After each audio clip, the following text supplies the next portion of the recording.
we want retribution. Oh yeah, we want retribution. Oh yeah, we want retribution. Yeah, we ran out of patience. Boil up with the cold hard hatred. I can feel the vibration. Beat in the streets, it's a new sensation. I wanna break faces on the pavement. I wanna make greatness look complacent. Adrenaline awakened, I can taste it. We can make an impact, grab and then take it. Like a disease, bring them to their knees. Thanks 'cause they're deceived. Just like the wind.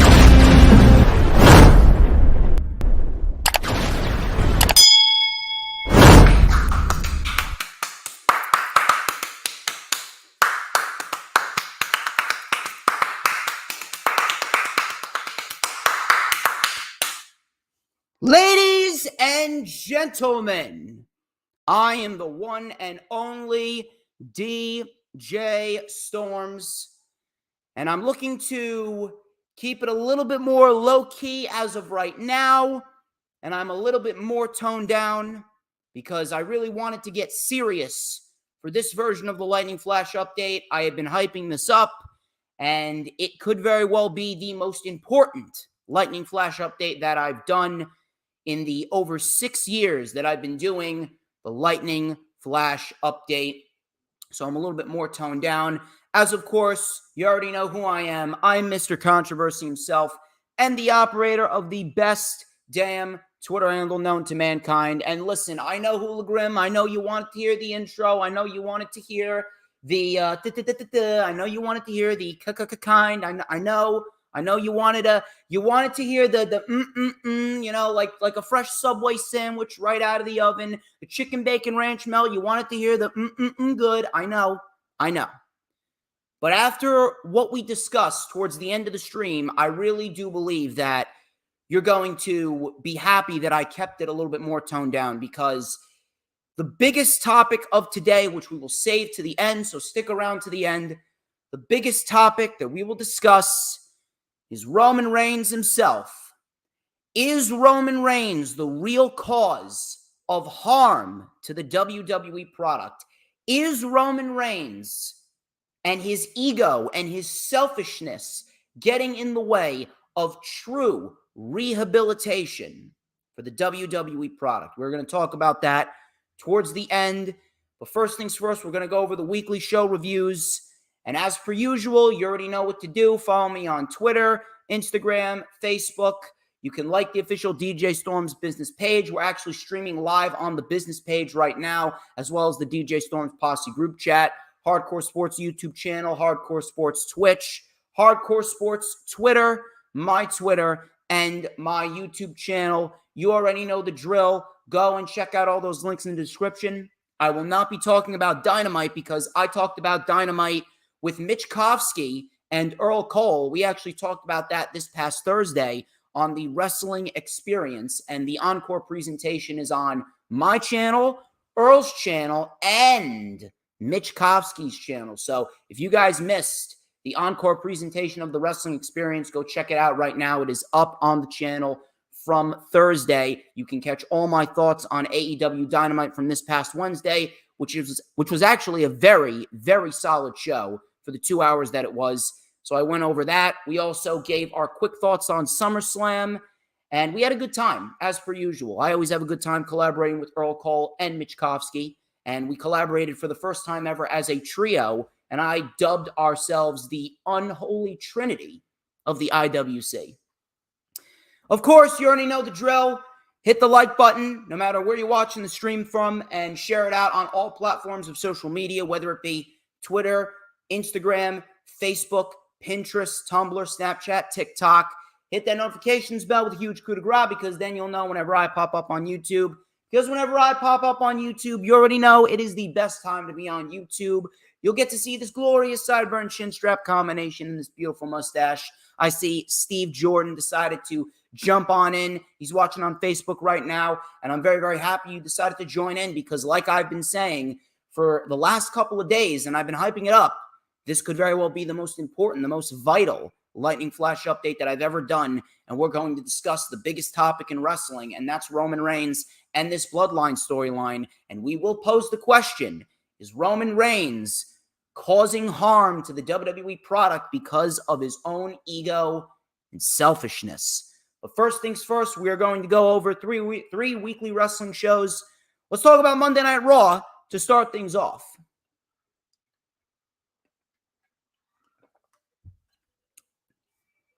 I'm always honest. I am always upfront. I am always very, very straightforward, and I never lie to any of you. Monday Night Raw was not half bad. It really wasn't. I don't know what exactly happened, but it seems as though Triple H finally decided that he's had enough of Vince McMahon. He took control of the show, and he gave us a lot of great wrestling. He gave us logical storylines with very nice continuation over what's been going on over the last couple weeks. He's building Payback very, very nicely. We got a lot of top-tier matches for Payback. Dare I even say it, Payback is actually looking better than SummerSlam. Payback actually is looking better than SummerSlam. So I am very much looking forward to what's going to go down at Payback. But Monday Night Raw as a whole, it may have actually been better than SummerSlam. So Cody Rhodes kicked off the show. As per usual, listen, I'm going to have to do it. I got to do the adrenaline in my soul. Every thought out of control. Do it all, get them off their feet, and the crowd is here, about to blow. Oh! So the crowd was chanting for Cody Rhodes, and he goes, "So, Minneapolis, what do you want to talk about?" He goes, "Let's talk about the Beast.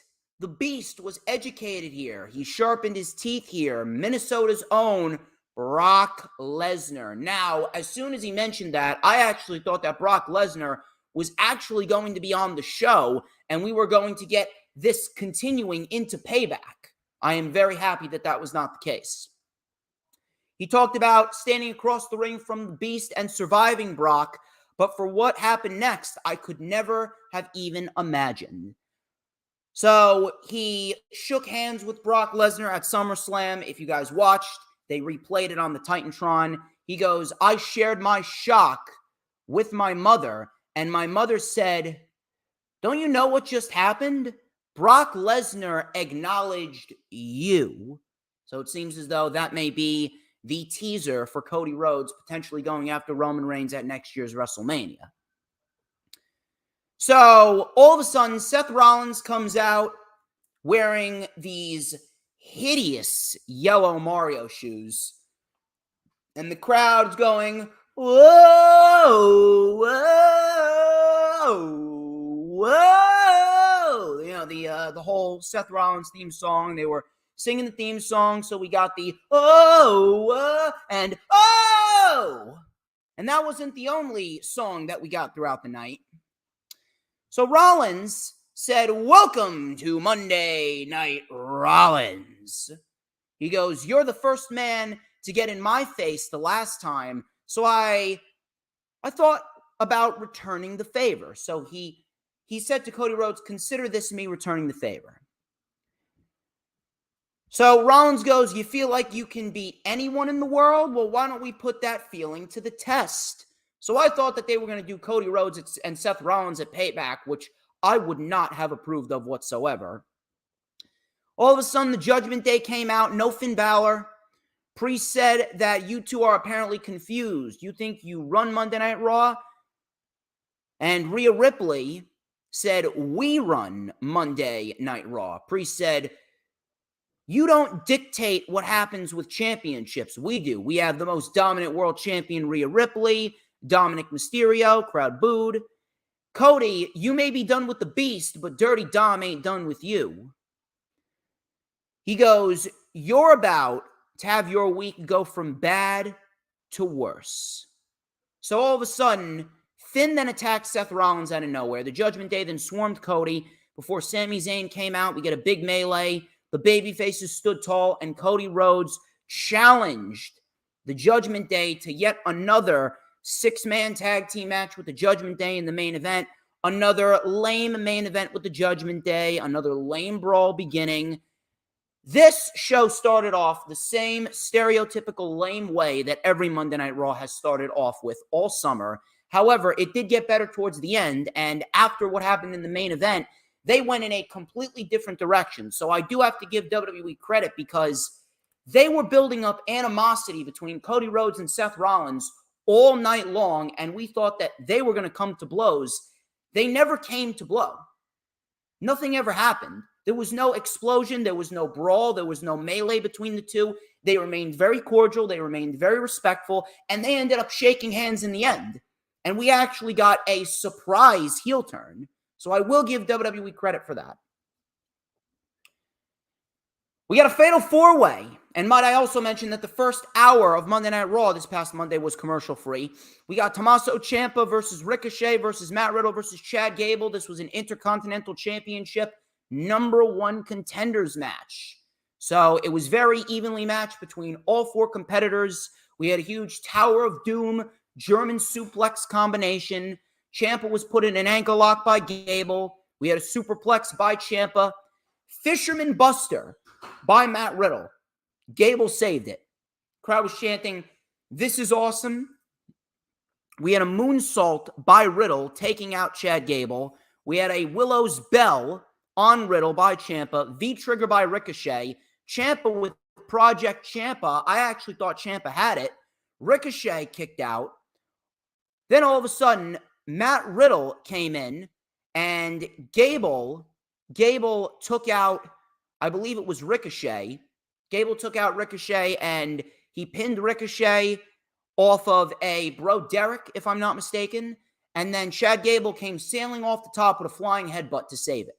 We had a Famouser by Ciampa on Ricochet, and then all of a sudden, Gable, out of nowhere, hit the Chaos Theory, which is the O'Connor roll German suplex, and Gable wins a very, very, very good fatal four-way match. Chad Gable is going to Payback to face Gunther for the Intercontinental Championship, and I have absolutely no complaints whatsoever. I would have been okay with Gable or Ciampa. They chose Gable, and I don't have a single issue with that because Chad Gable, he has been waiting a long time to get a proper singles run. They had a chance to have him go on a singles run back in 2019 because back in 2019, he had a great showing in the King of the Ring tournament, especially in that main event against Baron Corbin.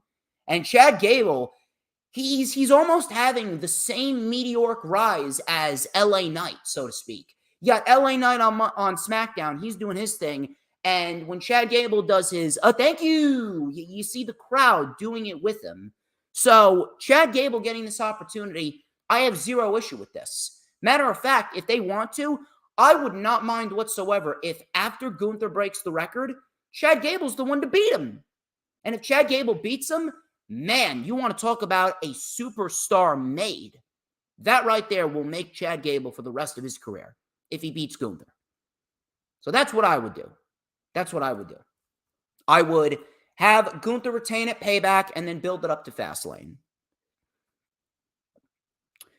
Shinsuke Nakamura and Bronson Reed. We had another very, very good match. So within the first hour of Monday Night Raw, we got two very good wrestling matches. We had the Fatal 4-Way, and then we got Nakamura and Bronson Reed. And I did not have a single issue with this whatsoever. So Nakamura toyed with Reed early on. We had a baseball slide by Nakamura. Reed then caught Nakamura with a body block. He took over. Nakamura then mounted a comeback with a sliding knee. Very nice power slam by Bronson Reed. Running sit-out powerbomb by Bronson Reed, which looked very nice. Nakamura kicked out. Nakamura with a knee to the gut. Bronson Reed with a Death Valley driver for a 2.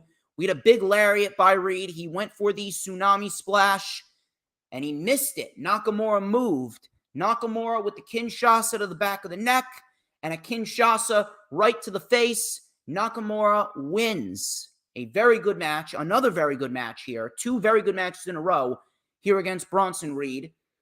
Listen, we've seen this over and over and over and over and over again, But this was probably the best Nakamura-Bronson Reed match that we've gotten over the course of the entire summer.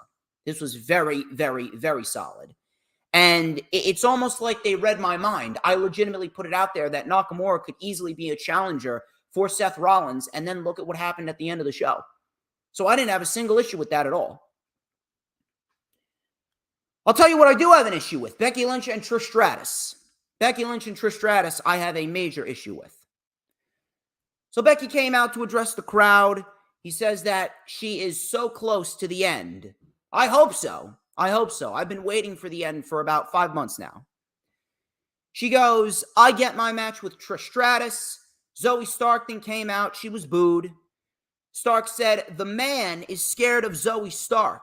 The man left her balls at home. Becky then said, no matter how good you are, you're just too stupid to realize that you're playing second fiddle to Trish Stratus, which was no lies spoken there by Becky Lynch.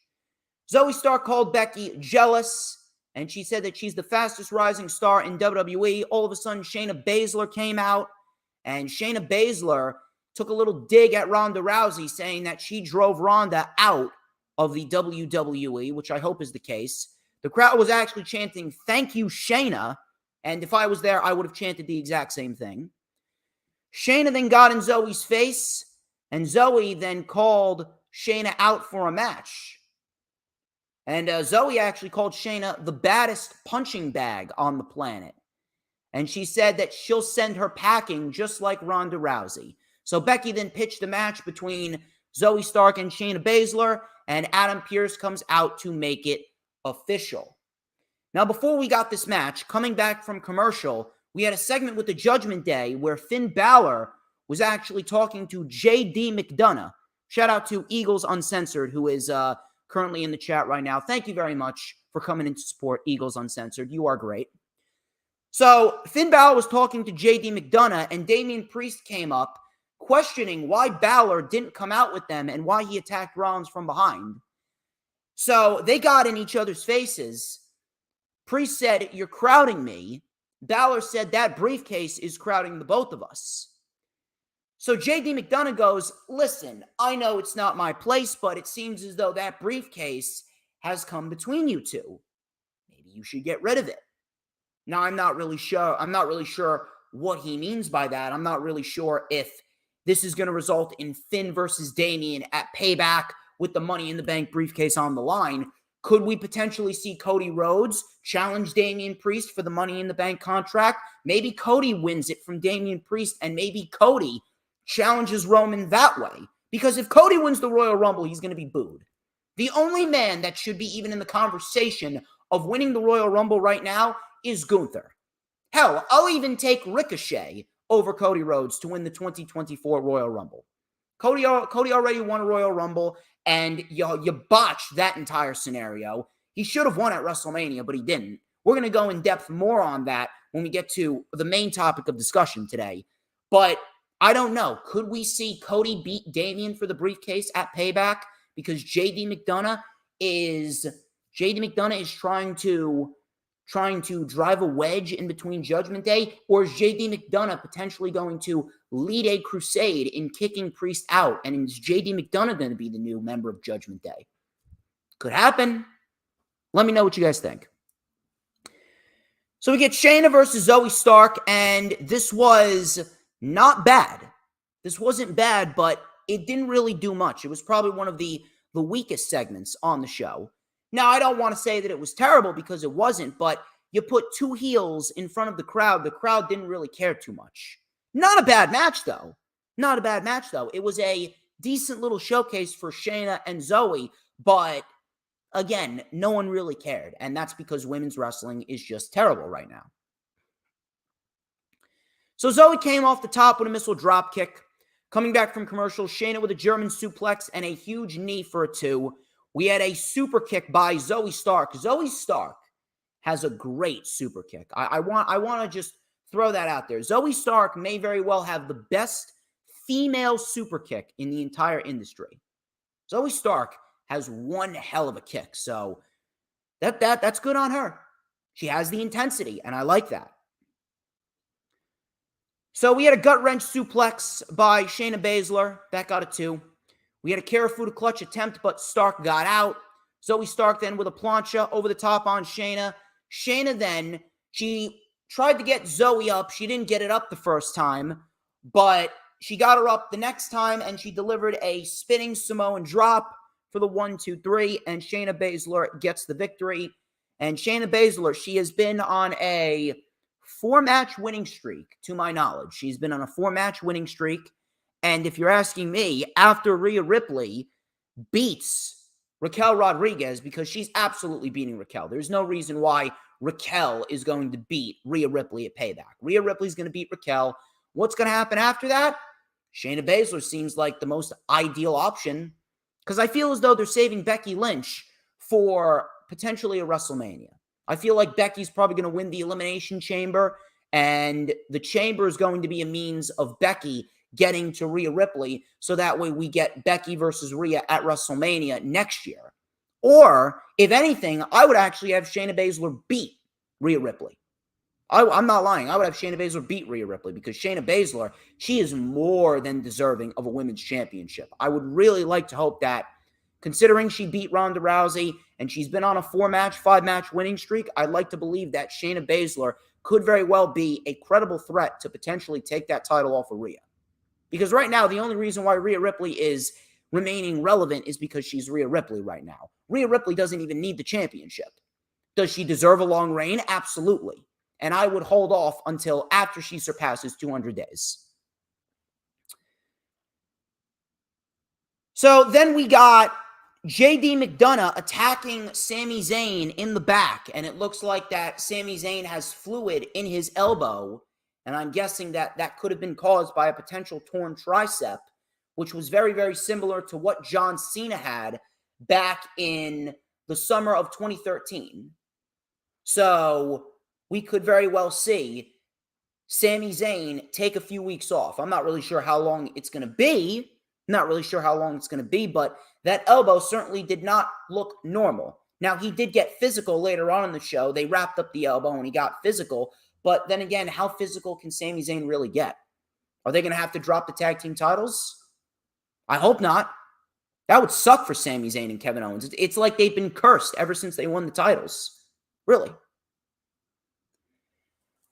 So we got Ludwig Kaiser. Ladies and gentlemen, I demand all of your gratitude for the ruler of the IWC, the one and only DJ Storms. I got to get Ludwig Kaiser to do my intro. I really do. So he took on Otis. This went about 3 minutes, and Ludwig Kaiser won with a running enziguri after Gunther came in out of nowhere and delivered a big boot to Otis. Kaiser followed up with enziguri, and Imperium swarmed Otis before Chad Gable came down to make the save.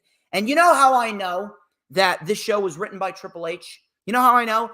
Ludwig Kaiser is winning matches. Ludwig Kaiser is going out there and he's winning matches.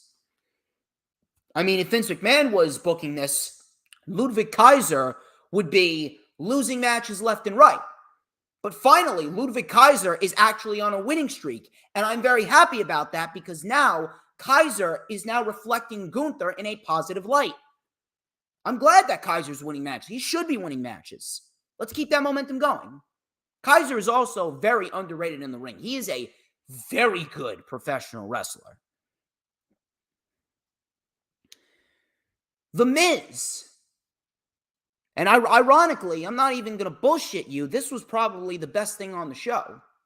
This may have been the best thing on the show. I can't even believe that I'm saying that. The Miz was actually the best thing on the show.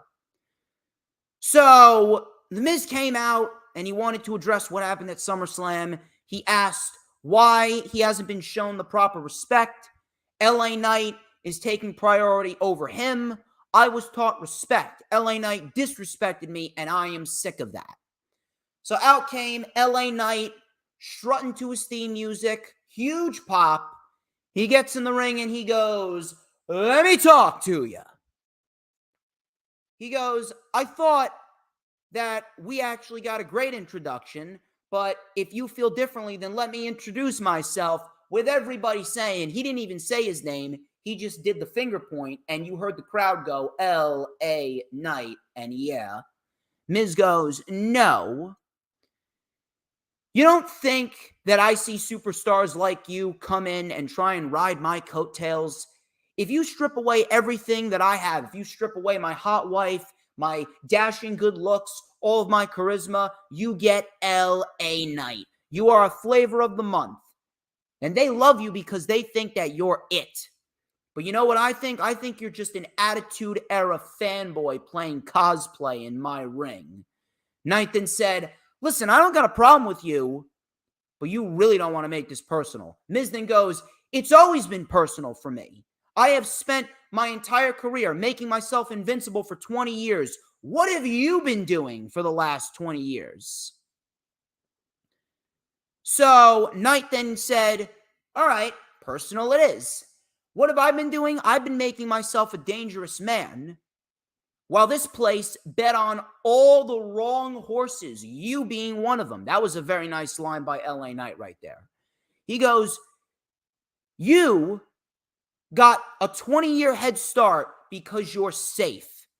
And they knew that they could smack you around. They knew that they could smack you around and you would just take it.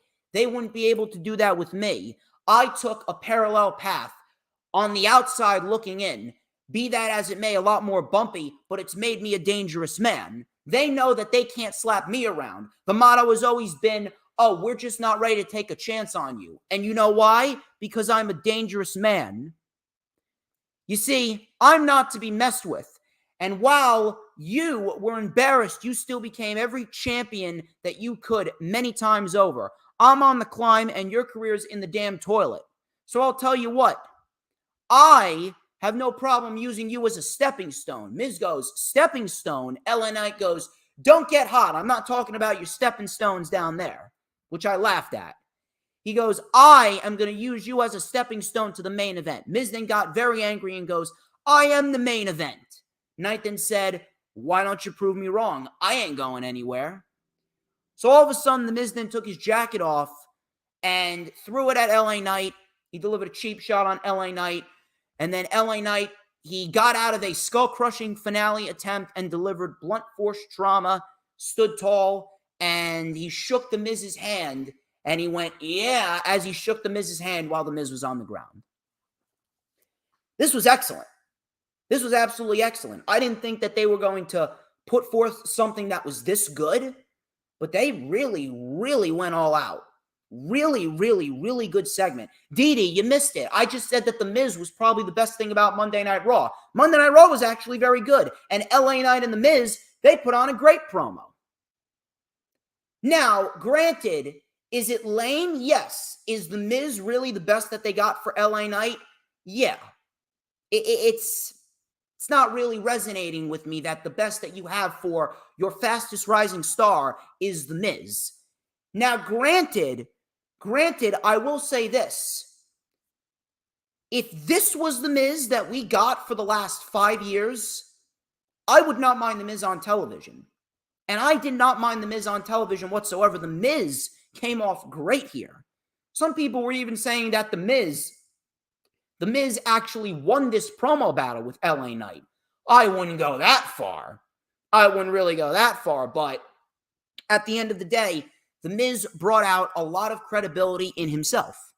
And if this is the type of program that we're going to get, if we're going to get promos like this, then I don't mind a match between these guys. And The Miz has not really been too bad in the ring. He's been putting on some very solid matches with the likes of Nakamura and Seth Rollins and Ricochet and Tommaso Ciampa.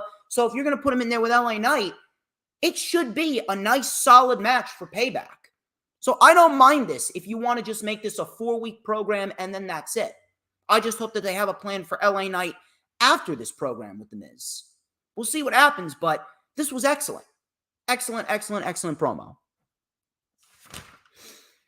We're coming to the end of the show here. In the third hour, the Viking Raiders put out a challenge to any tag team, and the New Day answered. New Day answered. It was Kofi Kingston, who was back from injury. Kofi Kingston and Xavier Woods, they fought the Viking Raiders, and they won in about 5 minutes. Kofi looked good here with a boom drop and an SOS. We had the Trouble in Paradise and the diving elbow drop, and the New Day get the win over the Viking Raiders. The one thing that I was thinking, minus the fact that, hey, it's good to see the New Day again because they enhanced the tag team division. I have no problem with that, but oh my God. Oh my God. Is it a shame, or is it a shame that the Viking Raiders have virtually become enhancement talents? They're doing nothing with the Viking Raiders whatsoever. This is a team that gave you one of the best tag team matches in the history of this company with Aleister Black, Malachi Black, and Ricochet back at NXT TakeOver New York 4.5 years ago, and this is the best that you got for them? 5 minutes against the New Day. You were better off not putting this match on television at all. Telling you, it's a pain. It pains me. It legit pains me to watch the Viking Raiders in this state. Go back and rewatch that match with Ricochet and Aleister Black back on April 5th, 2019. That match went 20 minutes, and it was an absolute barn burner of a match. An absolute barn burner. Yet they don't even get 5 minutes here with the New Day. The Judgment Day, they came out for the main event. All of a sudden, Raquel Rodriguez attacked Rhea Ripley. She took matters into her own hands.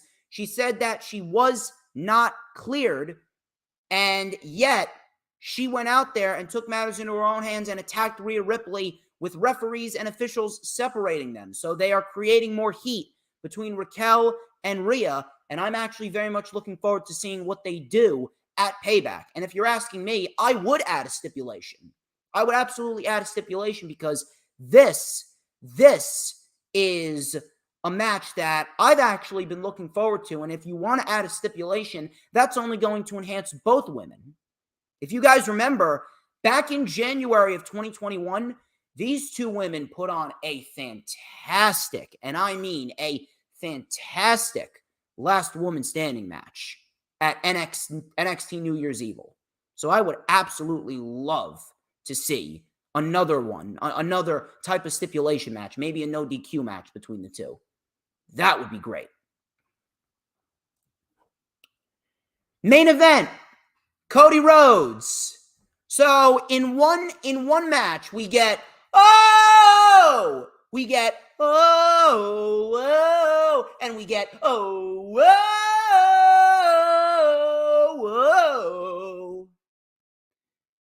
So they took on the Judgment Day. Fun match, but at the end of the day, it was the same old formulaic Judgment Day match that we've seen God knows how many times. Two things that happened in this match really stuck out. Number one was the fact that Damian Priest tried to use the briefcase again, but it did not work out very well because Rollins took the briefcase, bashed it over Finn Balor's skull behind the referee's back. Cody then delivered the crossroads to get the win, and that was that. So that was the first intriguing thing that happened. The second intriguing thing was after what happened in the end, after Sami Zayn, he got involved, and Seth hit Balor with the briefcase, and Cody won. Everyone was in the ring. All the babyfaces were in the ring, and they were giving props to each other. Cody Rhodes finally gets Rollins to warm up to him.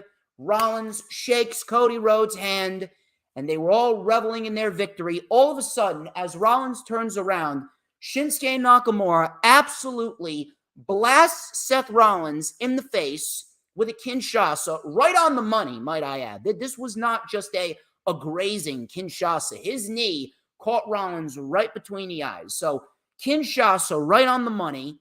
He Kinshasas the hell out of Seth Rollins, and he walks off proud of his work. He walks off with this devilish smirk on his face. Like, yeah, I did that, motherfucker. And Cody Rhodes and Sami Zayn were trying to tend to Seth Rollins, who was just knocked the fuck out. Now, I don't know what's going to happen there. I'm not really sure what Nakamura's reasoning is. I can pretty much think of one. He just wants to be the World Heavyweight Champion. But if we're looking towards Nakamura and Rollins at Payback, I got no issue with that. Matter of fact, that should be the main event of Payback. It's a World Championship match. If it's a World Championship match, you main event the show at it. World title matches always main event the show. And Seth Rollins, he's had some great matches with Nakamura in the past. So if that's what we're looking at, I'd say we're in for a damn good match at the end of the day. So I don't mind this whatsoever, because you're not going to have Rollins fight Cody Rhodes at Payback, because if Rollins fights Cody, then Rollins has to win. Rollins has to win because he is the World Heavyweight Champion, and he's barely had the title for 100 days. And if you put Cody in a world title match, then Cody has to win because he's got to finish the story. So it's a lose-lose situation. But Nakamura is expendable. You can give Nakamura a loss, and it will not hurt him whatsoever because he is not in a prime spot to become a world champion. And then Seth Rollins can continue on with his reign as the World Heavyweight Champion going into the October, November, and December months. Simple. Simple and effective. Monday Night Raw, not a bad show. Not a bad show whatsoever. It was probably the best WWE show all week, and I was very, very pleased with what we got on Monday Night Raw, and I hope it continues. This one show was better than the entire build for SummerSlam and SummerSlam in general. I'm actually looking forward to Payback more so than I am to SummerSlam right now. Not even lying to you. So that was Monday Night Raw. I'm not going over Dynamite because I already went over Dynamite with Earl Cole. If you guys missed the encore presentation, go check it out on the channel. Thank you very much to DD. Thank you very much to the Final Hoss. Thank you very much to Mysterious King. If you haven't already done so, like the stream, no matter where you're watching it from, and share it out on all platforms of social media, because when we get to the end, we are going to go in depth a lot, and I mean a lot. We're going to go in depth on Roman Reigns and how he could very well be the cause of WWE's problems. So please make sure that you are set and ready and you stick around to the end, because after we get through these next two shows, we're going straight into the news, rumors, and reports. Yes, I know Mysterious King is Duke. You told me about 17,000 times, Didi. I know. So, let's go to SmackDown here.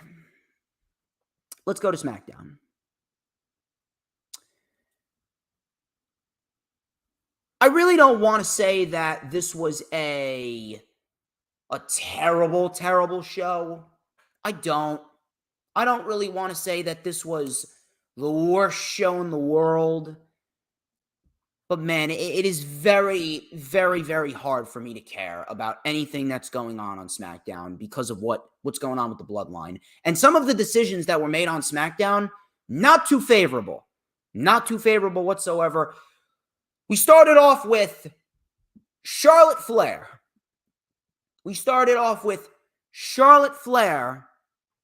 Versus Asuka. So let me get this straight. Io Sky just won the Women's Championship. And the first thing that we see on SmackDown, in terms of a women's wrestling capacity, we have a new champion in Io Sky, where she just cashed in Money in the Bank to win. And the first woman that we see on SmackDown is Charlotte Flair. And yet you wonder why nobody cares about women's wrestling in general. You wonder why I say, fuck Charlotte Flair all day, every day. And on top of it, this is the same match that we've seen for God knows how many years now. Ever since 2018, how many Asuka Charlotte matches have we seen? We have seen about 20 versions, maybe even 30 versions of Asuka versus Charlotte, whether it be in fatal four-ways, triple threats, one-on-ones, tag team capacity. It's the same shit every single time. Not to say that this was a terrible match, but oh my God, How many times can we watch the same thing over and over again before enough is enough? We saw this match legitimately 5 weeks ago on SmackDown. Same women every week. Charlotte, Asuka, Bianca, Asuka, Charlotte, Bianca, Asuka, Charlotte. Round and round and round and round we go. Yet we're supposed to care about women's wrestling. Sure. So coming down from commercial, Charlotte Flair with a very ugly looking crossbody. She delivered some chops and an exploder suplex for a 2. Spear by Charlotte. All of a sudden, Io Sky and Damage Control then came out. And Damage Control was reveling in their handiwork. Asuka tried to take advantage, but Charlotte delivered a big boot. Asuka delivered a code breaker. Io Sky then came in off the top with a double missile drop kick. Bayley then raised Io's hand after Damage Control beat down Charlotte and Asuka, and then they just left. So I ask, why did you book the match if it was just going to end in a DQ? And yet I'm not supposed to sit here and call that out. I'm not supposed to sit here and complain about that. This was stupid. If you're just going to end the match in a DQ, don't book the match. Don't book the match. How many DQ finishes do we need to see on WWE TV? You know how many DQ finishes AEW has had? I can only recall about 3 or 4. I can count on one hand in 4 years of AEW television. I can count on one hand in 4 years of AEW television how many DQ finishes there have been. Unbelievable. So Theory attacked Santos Escobar in the back before their match, and that actually came into play a little bit later on in the show. Karrion Kross versus AJ Styles. This was actually one of the better things on SmackDown Live. This may have been the best wrestling match of the entire show. So Styles went right on the attack, right out of the gate with a drop kick. Kross with an exploder suplex. Kross was then sent over the top. Karrion Kross then delivered a very nice looking Death Valley driver on the announce table to AJ Styles. And AJ Styles crashed. He really did crash in a heap. So Kross then locked in the cross jacket coming back from the commercial. Styles then got out of it. Styles then went for a moonsault DDT and they botched that. We had a very sloppy-looking brainbuster. That got a 2. Styles then with a springboard 450. Scarlett then put Styles' foot on the rope. Karrion Kross then with a Doomsday Saito. Styles was discombobulated. Enziguri by AJ Styles. Mia Yim then sent Scarlett over the announce table. Styles with a Pele kick. And Styles hits the Styles Clash. Beautifully done. 1, 2, 3. Styles gets the win over Karrion Kross. And we got a very solid match minus the botch. Minus the botch that they had midway through the match. This was very good. And Karrion Kross and AJ Styles, they delivered a very solid match for what it was. And Karrion Kross, listen, he continues to add new things to his repertoire. And he continues to evolve his game in the ring. And I appreciate that. However, no matter how solid of a match that this was, I mean, is Karrion Kross dead or is Karrion Kross dead? This guy has been with WWE a year. They have done nothing with him. You know what he is? Karrion Kross is virtually Eater of Worlds Bray Wyatt 2.0. All he does is talk a big game and lose. He's lost to Drew McIntyre, lost to Rey Mysterio, lost to Shinsuke Nakamura, lost to AJ Styles multiple times. LLL. So why exactly is anyone supposed to care about Karrion Kross? WWE legitimately ruined his career. And they don't have anyone to blame but Vince McMahon. Vince McMahon was the one that destroyed Karrion Kross's momentum. In no way, shape, or form should a man like Kross be taking loss after loss after loss after loss as consistently as he has. No reason. No reason whatsoever. And none of his feuds have really gotten a focal point. All these feuds feel like undercard feuds. All these feuds legitimately feel like blah. He's got nothing going for him. If anything, I actually do believe that maybe releasing him would be the best thing for him. He would find much more success on the independent scene than he would in WWE, because WWE, I don't believe they truly appreciate Karrion Kross. At least Vince McMahon doesn't. But Triple H, he needs to book the show somewhat like Vince. He needs to put some Vince McMahon-isms on the show, because if he doesn't, then Vince McMahon's going to come to him and say, son, what are you doing? Why are you pushing Karrion Kross? This is not what my vision is. No, pal. You're going to have Karrion Kross lose as many times as humanly possible, because that right there, that's such good shit. It's exactly what Vince said to him. Karrion Kross loses again. I don't care about Kross. I don't, and that's sad. Edge. Rated R superstar Edge came out to address the crowd in Calgary. Edge wanted to make a pit stop to Calgary because he wanted an excuse to be here. Next week in Toronto on my 25th anniversary, I want a match. And the man that he wanted to face was Sheamus. And he said that Sheamus is the reason that he's still here. He was riding on a dirt bike on a dirt trail, and he was thinking, well, if he can ride on a dirt bike, why can't I wrestle again? And a light bulb went off in my head.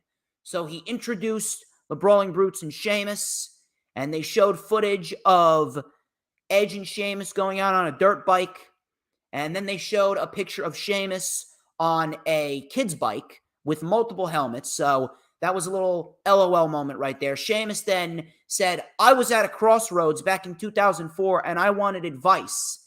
And you were the one that stepped up and gave me advice. And without that advice, I would not be standing in this ring. So Sheamus accepted the challenge, and Sheamus said, I just hope you didn't make a mistake. So that was a nice little one-liner to end that promo. I'm not sure what's going to go on, but if Edge is going to remain on WWE TV for a little while, could we very well see Sheamus turn heel? Could we see a Sheamus heel turn and we get a Sheamus versus Edge feud? I mean, listen, if we're going to get a heel Sheamus, I think that could really do benefits for him, especially going up against Edge. That would be one hell of a feud if they want to. Matter of fact, that could very well be the best thing on SmackDown if they want to go that far with it. So I'm actually very much looking forward to a potential Edge versus Sheamus feud. Do we see a heel turn next week? Time will tell.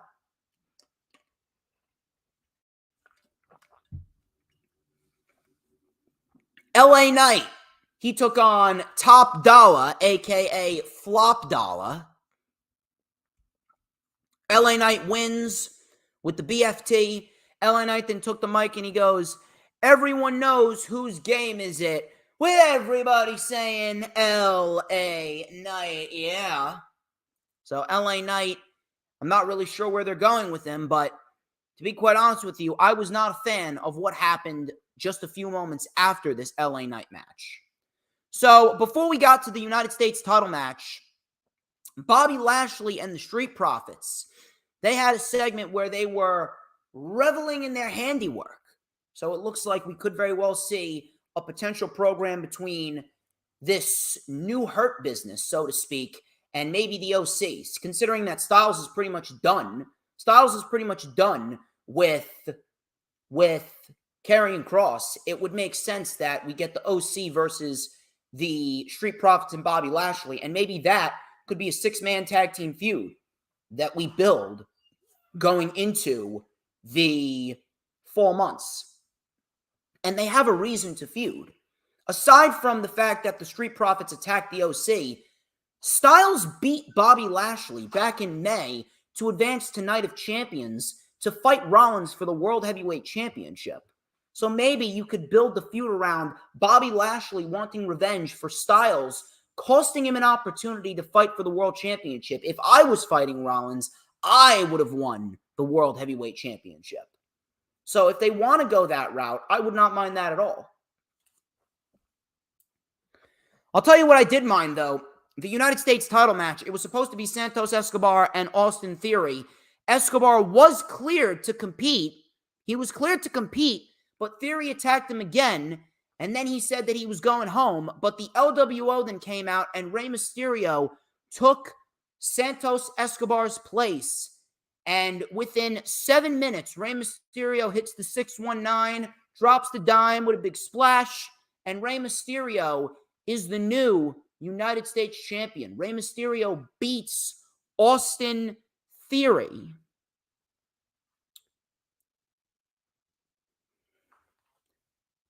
Listen, did Theory need to lose the title? Yes. They have not done anything with Austin Theory since the draft. I understand why people wanted Theory to lose the title. I was one calling for him to lose the championship. I get it. I get it.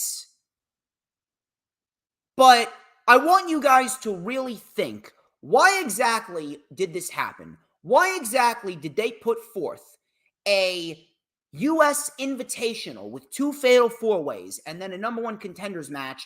Rey Mysterio didn't win. Rey Mysterio didn't win because of a kayfabe injury, and then because of another kayfabe injury, Santos Escobar is shorted again, and Rey Mysterio gets the opportunity, and Rey Mysterio gets the United States Championship. I don't really understand why. If anything, what this proved to me, aside from all that illogical nonsense with the fact that the man that lost the finals ended up getting the championship in the end, 2 things that stuck out to me. Number 1, WWE does not trust their younger talent.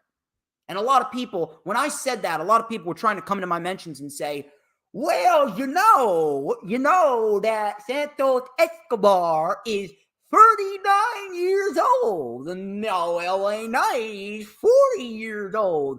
They're not exactly spring chickens. Oi, oi, ho, hooty, hooty, hoo. That's what I hear from these absolute morons on Twitter. Or X. It's not Twitter anymore. That's what I hear from these morons. When I say young talent, I'm not necessarily talking about people in their mid-20s.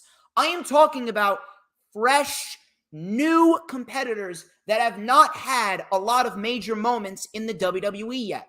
LA Knight has not had any major moments in WWE, minus his feud in NXT with Cameron Grimes. Santos Escobar has not had any major moments in the WWE outside of his NXT Cruiserweight Championship reign. He hasn't had any major moments. So him winning the U.S. title, listen, that would have been a major moment. But you give it to Rey Mysterio pretty much, and you pretty much have him bury Austin Theory. I'm not saying that Austin Theory's title reign is great. I'm not saying it was the best title reign ever. They dropped the ball with them after the draft because they didn't put him on TV. But at the end of the day, Austin Theory was the longest reigning United States champion of this decade. And here, he's virtually squashed by Rey Mysterio. How does that make him look good? How does that make the title look good? And then on top of that, number 2, all this was, on the surface, the only thing that I was looking at this as, the only thing that I saw when I looked at this was WWE giving 2 big old birdies to LA Knight. It doesn't matter how you want to spin it. It doesn't matter how you want to say. LA Knight was the man to beat Austin Theory. LA Knight is hot right now. And listen, it just proves that WWE is not to be trusted. They could still have LA Knight win the championship. But then again, I'll question, why exactly did you take the title off of Rey Mysterio? Because logically speaking, after LA Knight beats The Miz, the next step is the United States Championship. He has been on a winning streak. He beat Ashante the Adonis. He beat Top Dollar. He beat Sheamus. He won the SummerSlam Battle Royale. And if he beats The Miz, that's a 5-match winning streak. Next step would be a championship match. He can't challenge Roman. He can't challenge Rollins. Can't challenge Gunther. The United States title was tailor-made for Austin Theory. And at the end of the day, Rey Mysterio, he's had a Hall of Fame career to which he should not be winning any championships, no matter if he can still wrestle at a high level. There's no reason for Rey Mysterio to be a champion of any sorts in the WWE. Now, unless they're turning Santos Escobar heel, I'm not sure how this makes sense. But even if they do turn him heel, that is not the right way to go because the Latino World Order, they haven't done anything. How long have they been together? 6 months? Why would you turn Santos Escobar against Rey Mysterio after 6 months of being paired and the Latino World Order hasn't done anything? Do you have faith that they would invest in Santos Escobar by himself without Rey Mysterio? On top of that, Santos Escobar has spent this entire summer getting over as a babyface. He's getting solid babyface reactions. Why would you throw all that away and turn him heel just because you want to go in a completely different direction? I don't understand. And then, like I already said, Rey Mysterio, he should not be winning any championships at this stage. Yes, Austin Theory should not be United States champion anymore, but that doesn't mean take the title off them and put it on Rey Mysterio within a 7-minute squash match. If not LA Knight, you could have at least given it to Escobar because at least you would have transferred that momentum to a new up and rising star. But at the end of it all, Rey Mysterio's not the guy in order to elevate that U.S. title, and neither is Escobar. The man to do it was LA Knight. LA Knight didn't win Money in the Bank, which I was okay with. Now, you should have given him the United States Championship. You didn't do that, and then you gave the 260-day reign of Austin Theory to Rey Mysterio because you do not have any faith whatsoever in your full-time wrestlers. You don't have any faith whatsoever in your new stars. You can't be bothered to create new stars. So now what? Where does LA Knight go after he beats The Miz? Are we really going to have to suffer through an LA Knight Miz program all throughout the fall? All the way until December, till the end of the year? What are you going to do with LA Knight after The Miz? If he's going to challenge for the U.S. title, why'd you take it off Austin Theory? Stupid decision.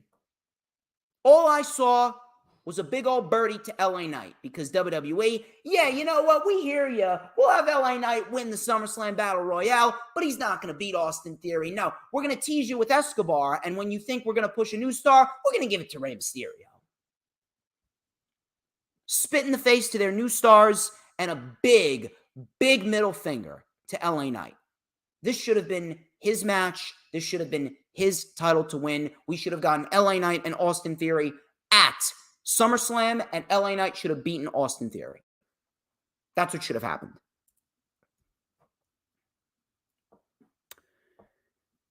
I'm going to hold off on the Bloodline segment because I really want to go in depth on that when we get to the main segment. So, we're going to hold off on the Bloodline segment. We're going to talk about that in the end. Let's talk about Rampage, and then we're going to get into our news, rumors, and reports. AEW Rampage actually was a pretty decent show.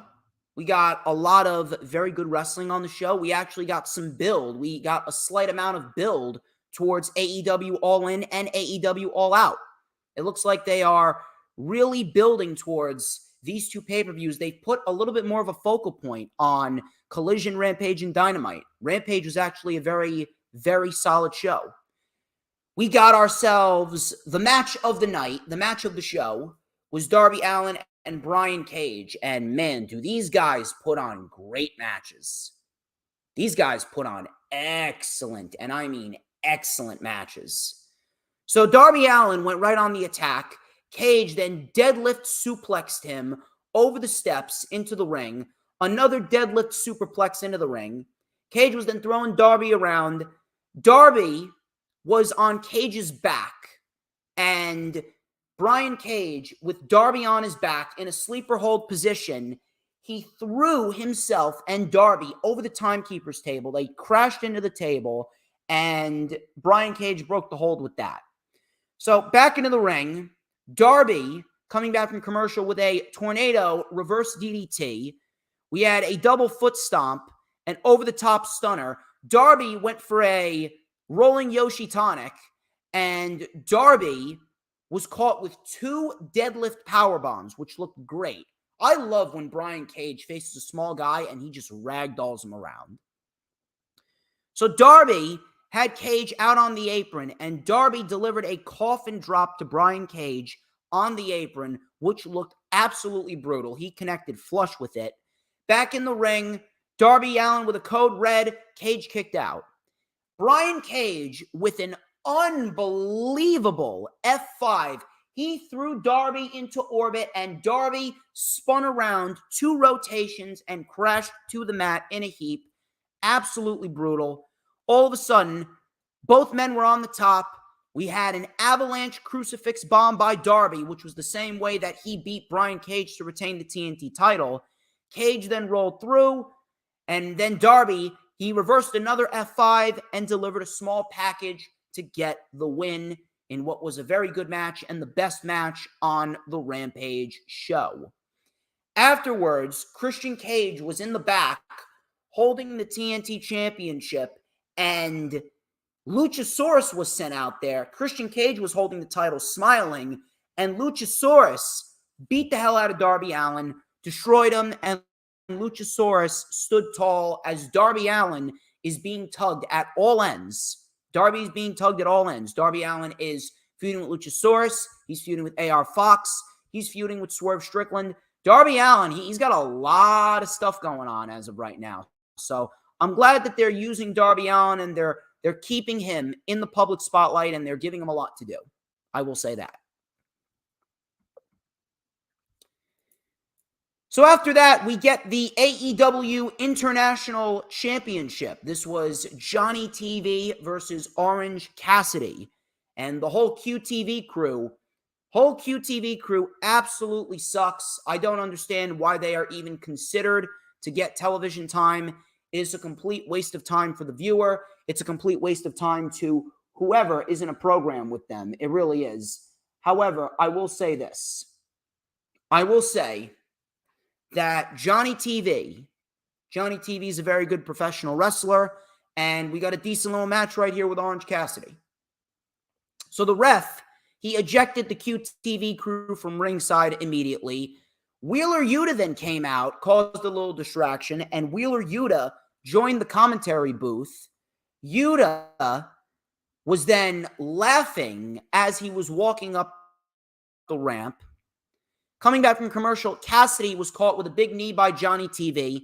Cassidy came back with a tope suicida and a diving crossbody. We had Johnny TV delivering a swinging neck breaker for a 2. Another neck breaker as well, and he only got a 2 on Cassidy again. He went for Starship Pain. But Orange Cassidy moved. Cassidy did not get the Starship Pain delivered to him. Cassidy with a diving DDT. Satellite DDT, which is my favorite version of the DDT, Orange Punch, and a beach break. And Orange Cassidy retains the international title as he should. Now, after that, Cassidy took the mic and he told Yuta to come down to the ring so he could punch his face in. And Yuta was going to go down there, but the Blackpool Combat Club surrounded Orange Cassidy, but they did not go into the ring to attack him. Yuta then said, let's be honest, we could come in there and beat you senseless just like we have in the past, but I think that's a bit beneath us as of right now. Matter of fact, you wouldn't care anyway. So at the end of the day, it's pointless. I would rather take the one thing from you that you only care about, and that is the AEW International Championship. So you bring that title to Dynamite next week, and I will walk out with it. I like it.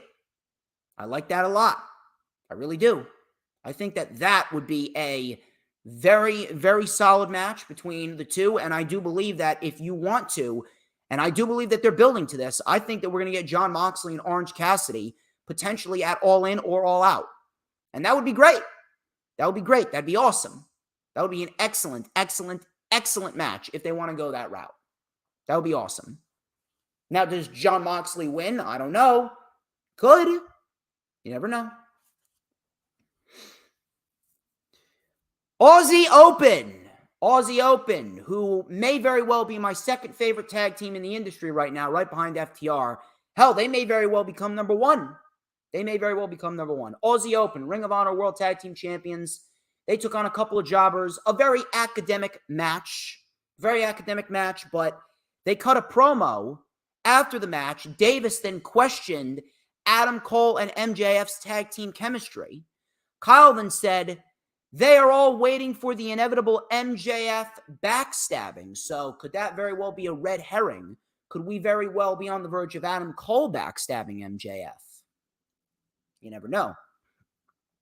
Kyle Fletcher then accepted the match for All In 0 Hour, and that is going to be one hell of a match.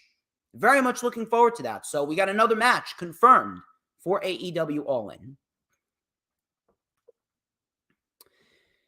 Main event. And I can see that the agenda by Tony Khan is really, really in full effect ever since Lufisto came out of the woodworks with all of this dirt and all this shit to say about the AEW women's division. The women main event their second show in a row during the week. So now the main event of Dynamite was a women's match, and the main event of Rampage was a women's match. I'm sorry, but it's going to take a lot more than that in order for women's wrestling to really be taken seriously. Not to say that this was bad. It was just kind of there. But Sky Blue and Saraya, they matched up pretty decently. Sky Blue, I'm glad that Sky Blue has been getting a lot of television time. So this was an AEW women's title qualifying match, and the winner would advance to the women's fatal four-way at AEW All In. So we had some back and forth pin counters. We had a diving crossbody for a 2 by Sky Blue. Coming out from the commercial, we had a high knee by Saraya, another knee to the face for a 2. Sky Blue with a head scissor takedown and a high knee, sliding enziguri for a 2. We had a super kick by Saraya, and Sky Blue kicked out. Sky Blue then with a super kick and a code blue. The ref was distracted. We had Tony Storm spray painting Sky Blue in the eyes, and then Saraya delivered the cradle DDT, and she won the match 1, 2, 3. And of course she did. She is from England, so of course she is getting the match at AEW All In. I just really, really, really hope. I really do hope that they are not going to give Saraya the championship. Not because I don't want her to win, but there's a time and a place for it. This is not the time or the place for Saraya to become the AEW Women's Champion. I wouldn't mind it when the time is right, but this is not the right time. If you want to potentially build it to next year, you could. But you elected to give Shida the championship. It would be foolish if you were to take the title off of Hikaru Shida. Do not take the title off of Shida. You elected to put it on her, you leave it on her. Shida is worth much more than being just a transitional champion. But this was not a bad match. This was not a bad match, and this was not a bad show. Rampage delivered some solid in-ring action, and that's pretty much all I could ask. And we got a couple of matches that had some stakes in it, and it built towards AEW All In. That's all I can ask. Those are your news, rumors, and reports. And before we get into the main course here, we just got a couple of undercard reports to go into. One of them comes from PW Insider. PW Insider is reporting that Kairi Sane has come to terms with WWE to return to the company, and her return is expected imminently. So if that's the case, I don't mind it. I would not mind Kairi Sane coming back to the WWE whatsoever. Women's wrestling, as we speak, is probably at the lowest point that it's ever been. Ever since Ronda Rousey left back in 2019 and Becky feuded with Lacey Evans, the women's division has been on a steady decline. Now, if Kairi Sane comes back, are they going to really appreciate Kairi Sane? I don't believe that they will. We're lucky that Io Sky is even getting 5 minutes as the WWE Women's Champion on the main roster right now. We all thought that she would have been fired. I'm glad that she did not get fired. But there's a lot of different routes that you can go with Kairi Sane. You could potentially reunite the Kabuki Warriors against Io Sky and Bayley. Maybe we see Bayley turn on Io Sky, and maybe Io Sky recruits Kairi Sane to go up against Bayley and whoever else they want to pin up against her. Either way, Kairi Sane coming back to the WWE, I think that could be a very nice addition to the women's division if they want to use her properly.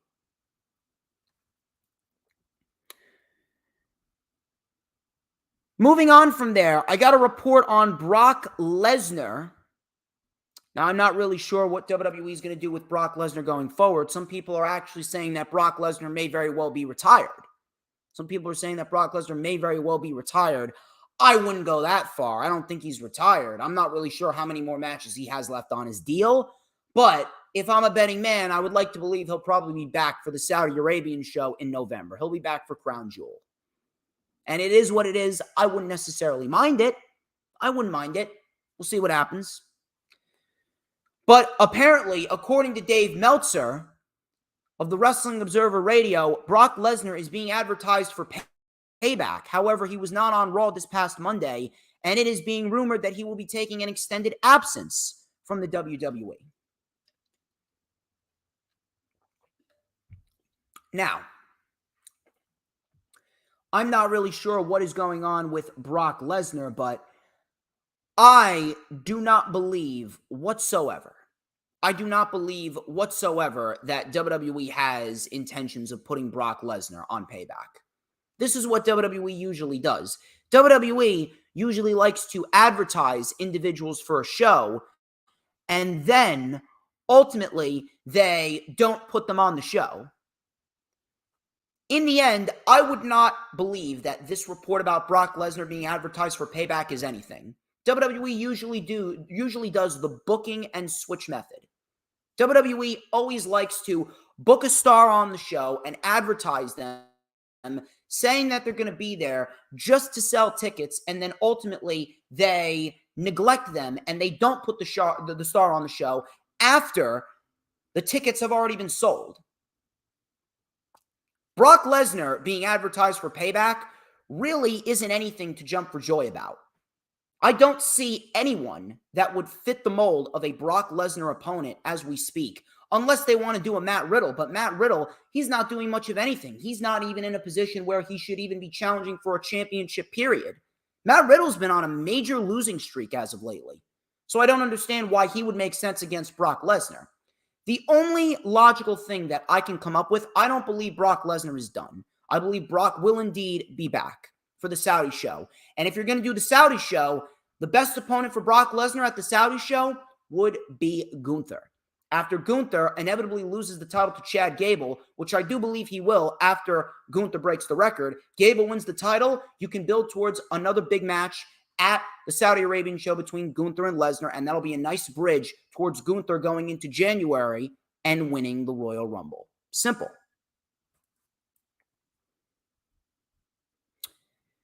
Vince McMahon. Vince McMahon. Everyone's favorite guy. Everyone's favorite person on the planet. Vincent Kennedy McMahon. This did not shock me whatsoever.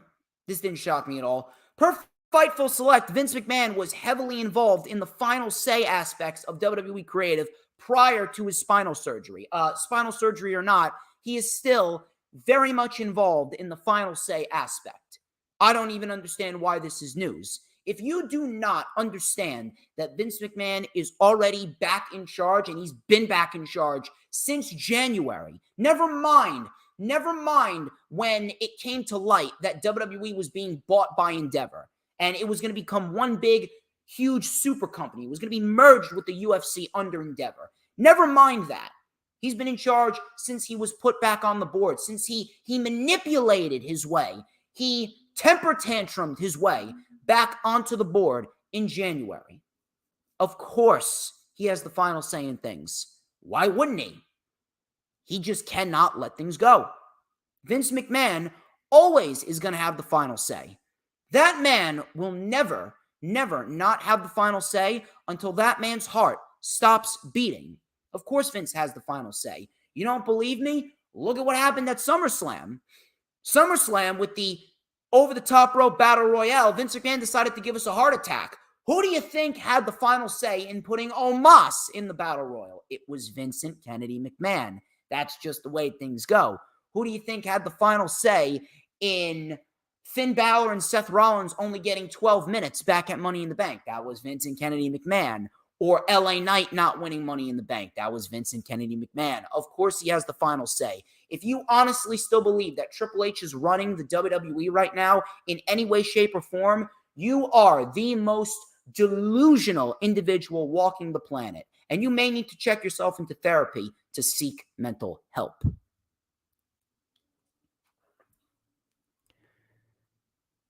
And then finally, my last report before we get into the big one here. Nick Aldis from the NWA, the same man that fought Cody Rhodes at AEW All In back in 2018 on September 1st. Nick Aldis was backstage at Monday Night Raw in Minneapolis and backstage at SmackDown in Calgary, according to PW Insider. It was noted that he will be trying out for WWE as a producer, but not an on-screen talent. And I am not really sure why you would not put Nick Aldis on television as a full-time on-screen talent, because the guy is talented as they come. The guy is incredibly talented, and I don't understand why anyone would not find value in him, even if he's 36, 37 years old. LA Knight is 40 years old, and he's the most overact on television. Who's to say Nick Aldis could not go into the same boat as a Seth Rollins or Cody Rhodes or Roman Reigns? He's an excellent storyteller. I don't really understand.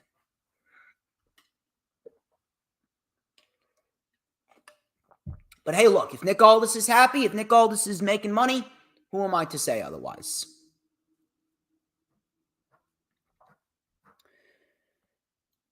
Now it's time for the moment that everyone has been waiting for.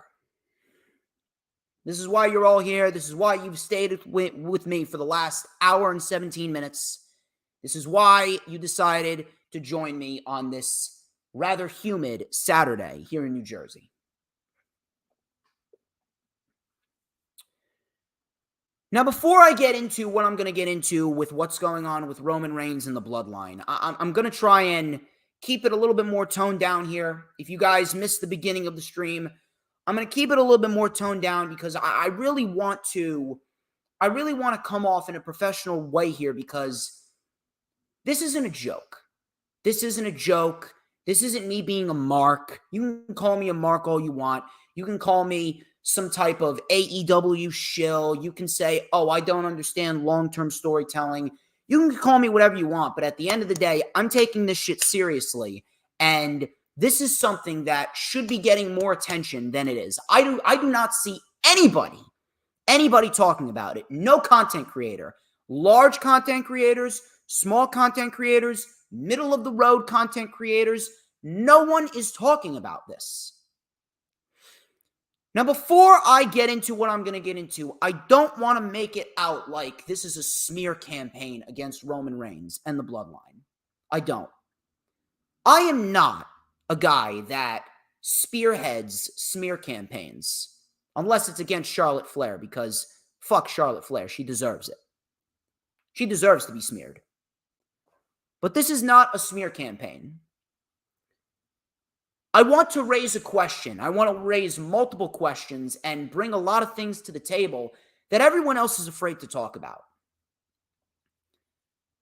During the post-SummerSlam press conference, Paul Heyman was asked when Roman Reigns will drop the WWE Undisputed Universal Championship. And Paul Heyman's response was, whenever Roman Reigns and Paul Heyman says it fucking ends. Now, on the surface, I didn't really think too much of it. When I first heard this, I didn't really think anything of it whatsoever. I just thought to myself, well, this is probably just Paul Heyman being Paul Heyman. Because at the end of the day, Paul Heyman is a character. Paul Heyman's always been a character. Paul Heyman is actually one of the very few people in the wrestling industry right now that is keeping kayfabe alive. So much so, it's actually very hard for me to find an interview with Paul Heyman where he's out of character. So on the surface, this just seems like Paul Heyman being Paul Heyman, because Paul Heyman is a character. But I recently watched the Dark Side of the Ring episode on Bash at the Beach 2000, and the horrendous, absolutely atrocious, the infamous events that went down at Bash at the Beach in WCW in the year 2000, in a scenario in which Jeff Jarrett coined it the single biggest black eye in the history of WCW. The main conflict was between Hulk Hogan and the creative plans made by one Vince Russo. Now, I'm going to throw it out there for you. I cannot stand Vince Russo as a professional wrestling fan. When it comes to pro wrestling, Vince Russo is one of the dumbest individuals on the planet today. He is stuck in the 90s. He does not know what he's talking about. He should not be associating himself with the term pro wrestling because he is not evolved with the times. But I cannot sit here and tell you that I disagreed with anything that Vince Russo said in Dark Side of the Ring on the episode about Bash at the Beach. And if you watched it, you will know what I'm talking about. The main problem was Hulk Hogan and the fact that his contract specifically stated that he had complete creative control over how he's presented, when he wins, when he loses, when he holds a title, and when he doesn't hold the title. Pretty much what he says goes. Then I started thinking about what Paul Heyman said, and I wonder, did Paul Heyman just shoot?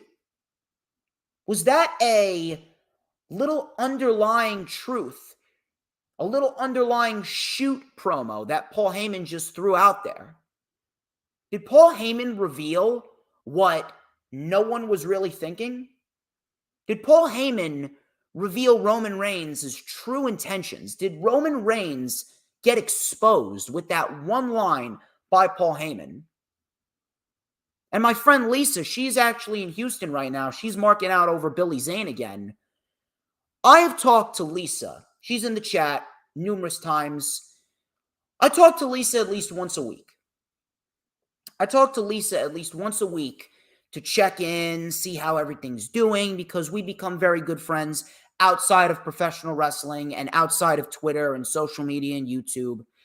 And she always tells me how she hates Roman Reigns, which is understandable. There's a lot of people who are sick of Roman Reigns. There's a lot of people that think that Roman Reigns is just being pushed because he's part of the Anoa'i family, and that may be true at the end of the day.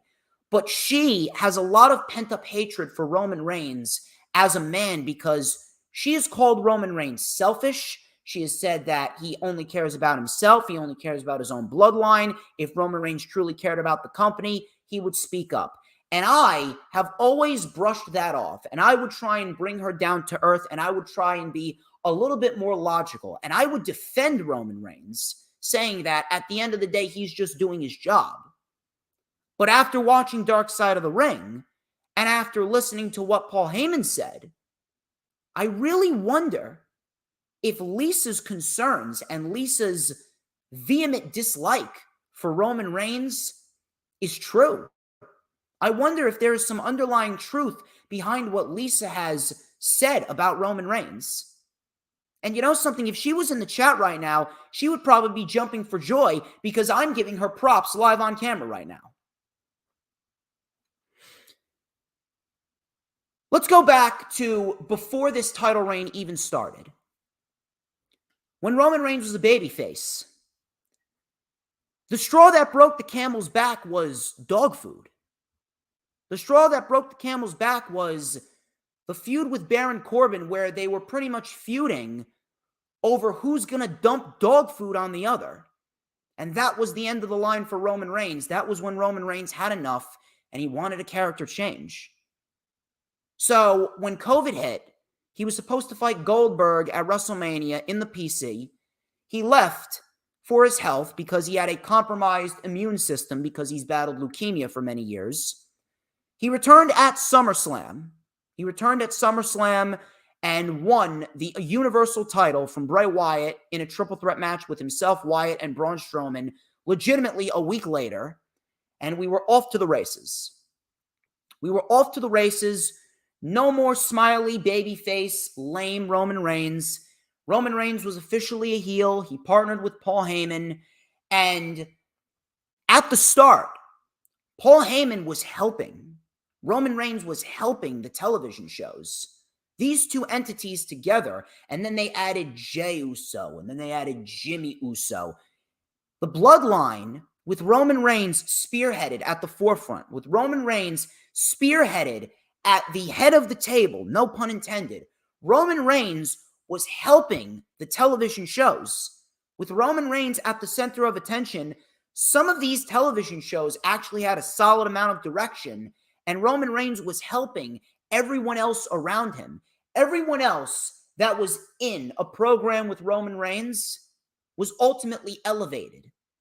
WWE was at fault for not following up on that elevation. Roman Reigns was gifting credibility and gifting legitimacy to everyone that he stepped into the ring with and everyone that he defended the title against. He was gifting everyone credibility and legitimacy on a silver platter. There was a reason why he was wearing the gold glove. Everything that he touched turns to gold. It was a great thing to see. And for the first half of his title reign, for the first year and a half of his title reign, everything around Roman Reigns was benefiting. And it was very, very easy to blame WWE Creative. It was very easy to blame WWE Creative for anyone that was in a feud with Roman, and nobody felt the same after Roman was done with them, and they wasted him.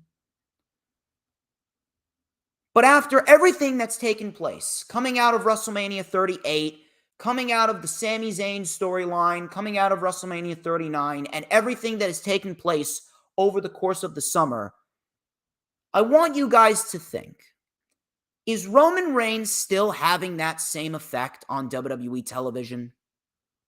Is Roman Reigns still aiding in WWE television? Is Roman Reigns still bringing legitimacy to everyone that he fights? Does Roman Reigns have that same power now that he did back then? If you answer yes, then clearly you're not watching the show. You can enjoy what you want. You can like what you want. But at the end of the day, if you honestly believe that Roman Reigns still feels the same as he did a year and a half, 2 years ago, you're lying to yourself. And if you're a podcaster or if you're an analyst, you're lying to your audience.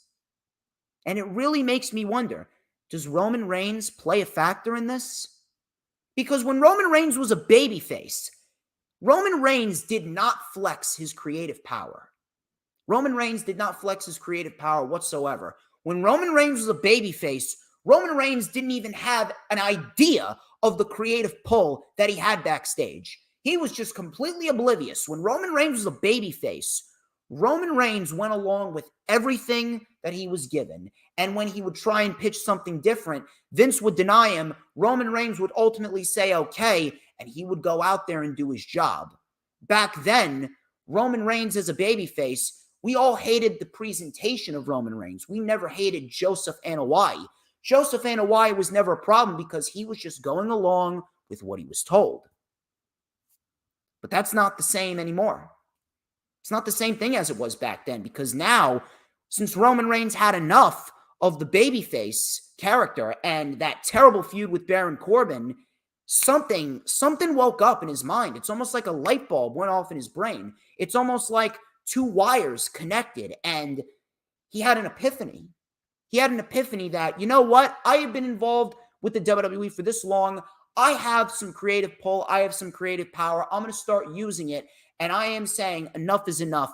I'm dictating my own future now because I do not trust Vince McMahon anymore.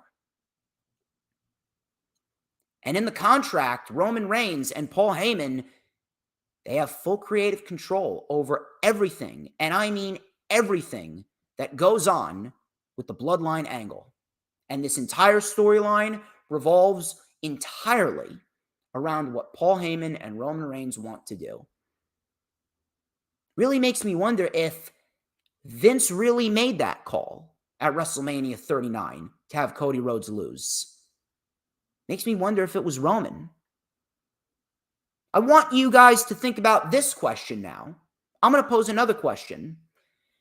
Outside of the Usos, Paul Heyman, Solo Sikoa, and Roman Reigns himself, outside of the bloodline, how many people have legitimately benefited from the bloodline storyline?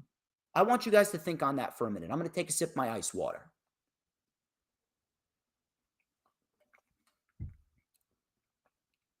How many people have legitimately benefited from it? The only two people that come to mind are Kevin Owens and Sami Zayn. Those were legitimately the only two people that were legitimately elevated from this bloodline storyline. You take a look at everyone that Roman Reigns faced and everyone that was involved in this bloodline angle, whether it be the Brawling Brutes when they went into War Games. They ended up losing War Games. Sheamus even said it himself. The Brawling Brutes had so much organic momentum in the fall of 2022, and they did nothing with them. They just let it fizzle out. Brawling Brutes, their momentum fizzled out. Rey Mysterio, he did absolutely nothing. Now he's the United States champion, but do you have any faith that he's going to be presented in an important light? They couldn't even present Austin Theory in an important light. And Austin Theory was the longest reigning United States champion in the last 8 years. Rey Mysterio did nothing with him. Claudio Castagnoli, he left. He's in AEW and Ring of Honor right now, having a tremendous reign as the Ring of Honor World Heavyweight Champion. Drew McIntyre, he was already a made man.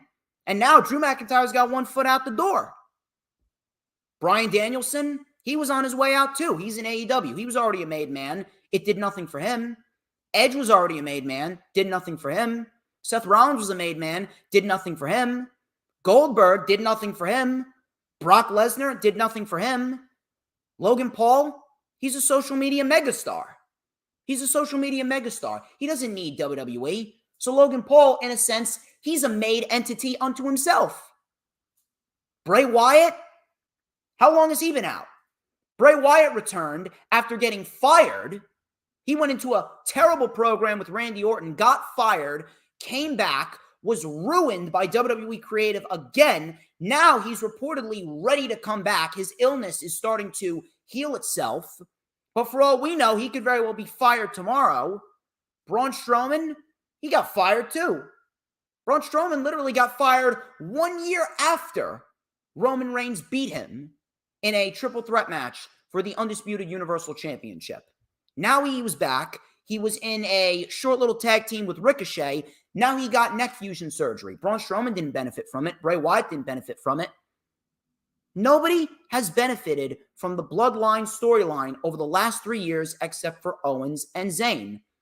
Owens and Zayn were losers at last year's WrestleMania. Stone Cold came back out of retirement and beat Kevin Owens. Sami Zayn was losing to Johnny Knoxville. Now, you take a look at them. They were elevated from this bloodline storyline. Sami Zayn was made into the most popular act in WWE in late 2022, early 2023. Kevin Owens, after so many years of being neglected and not winning any titles, he finally won a title. But even then, you could make the argument that Roman Reigns didn't really do anything. Sami Zayn and Kevin Owens beat the Usos. They didn't beat Roman. I guess you could say the Usos were involved in the storyline, so I guess, in a sense, Roman Reigns kind of helped them, but they didn't beat Roman Reigns. They beat the Usos for the tag team titles. Outside of Owens and Zayn, who exactly has benefited from the bloodline storyline? Nobody. Everyone is either mid, everyone's either got one foot out the door, or they've already left. So at the end of the day, how good is this storyline really doing? You can't just make yourself the focal point of the show and then completely neglect everything else. Jeff Jarrett even said it himself on Dark Side of the Ring. And listen, you can have your opinions. You can have your opinions on Jeff Jarrett. You can hate him for being showcased as often as he's been showcased on AEW television. But if there's one thing that Jeff Jarrett is one of the most genuine, straightforward, and logical individuals that the pro wrestling industry has seen. Jeff Jarrett has been there. Jeff Jarrett knows the ins and outs of this business, and his father was one of the greatest promoters of all time. So you can imagine the knowledge that his father passed along to him. It is absolutely incomparable. Jeff Jarrett even said it himself. When you have someone who has complete creative control over what they do, when they win, when they lose, when they're a champion, when they're not a champion, it becomes a conflict of interest.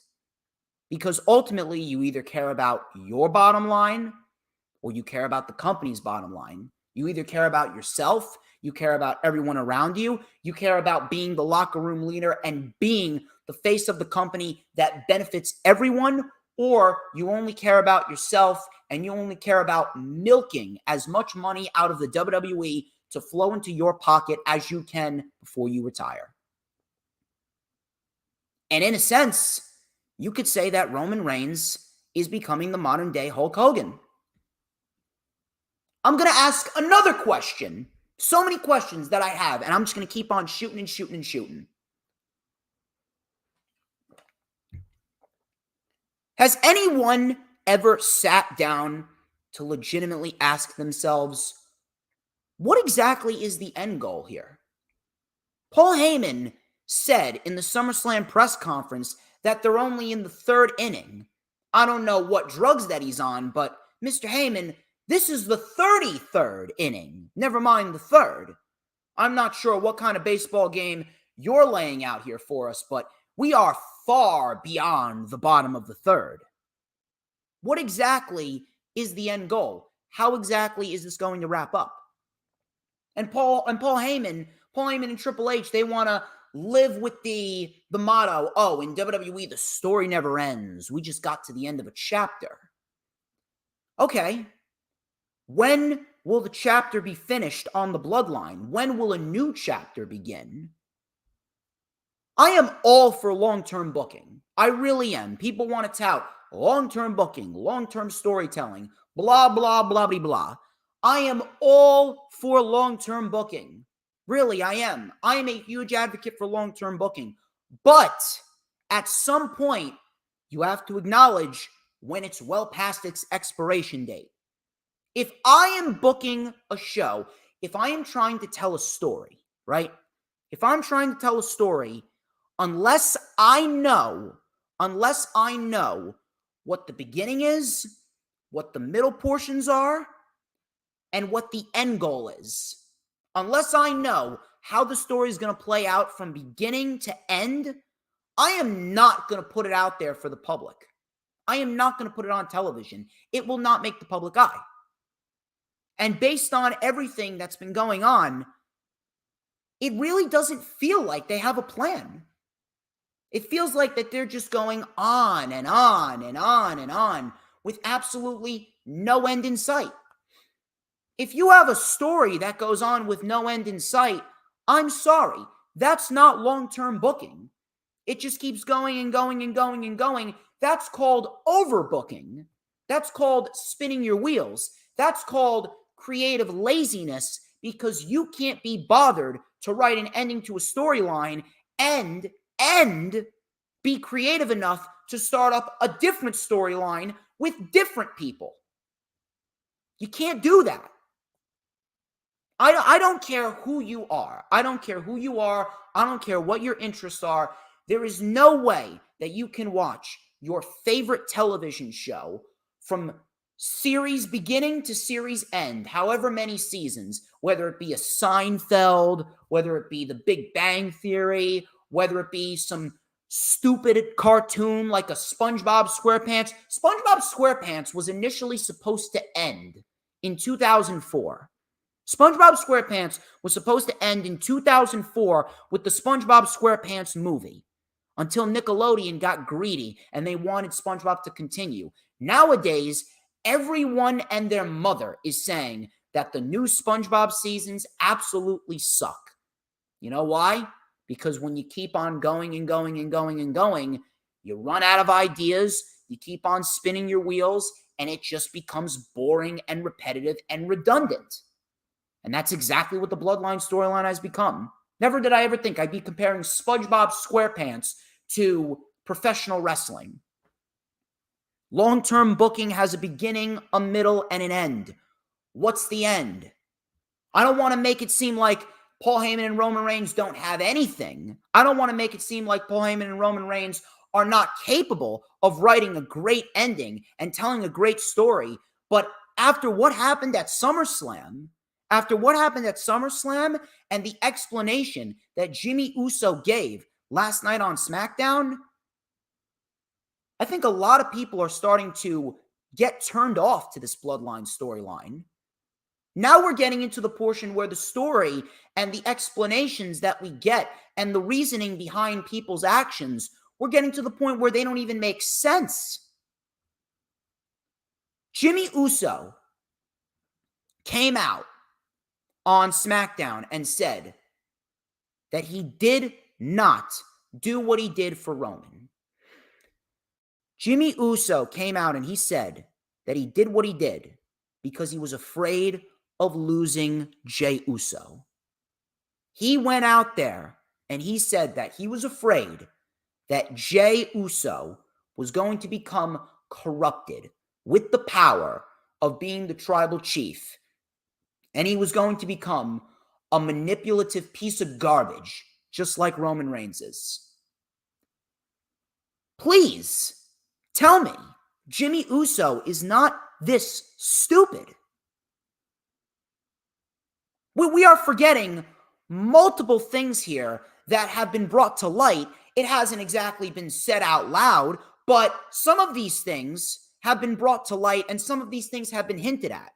Jimmy Uso's explanation makes absolutely zero sense for numerous reasons.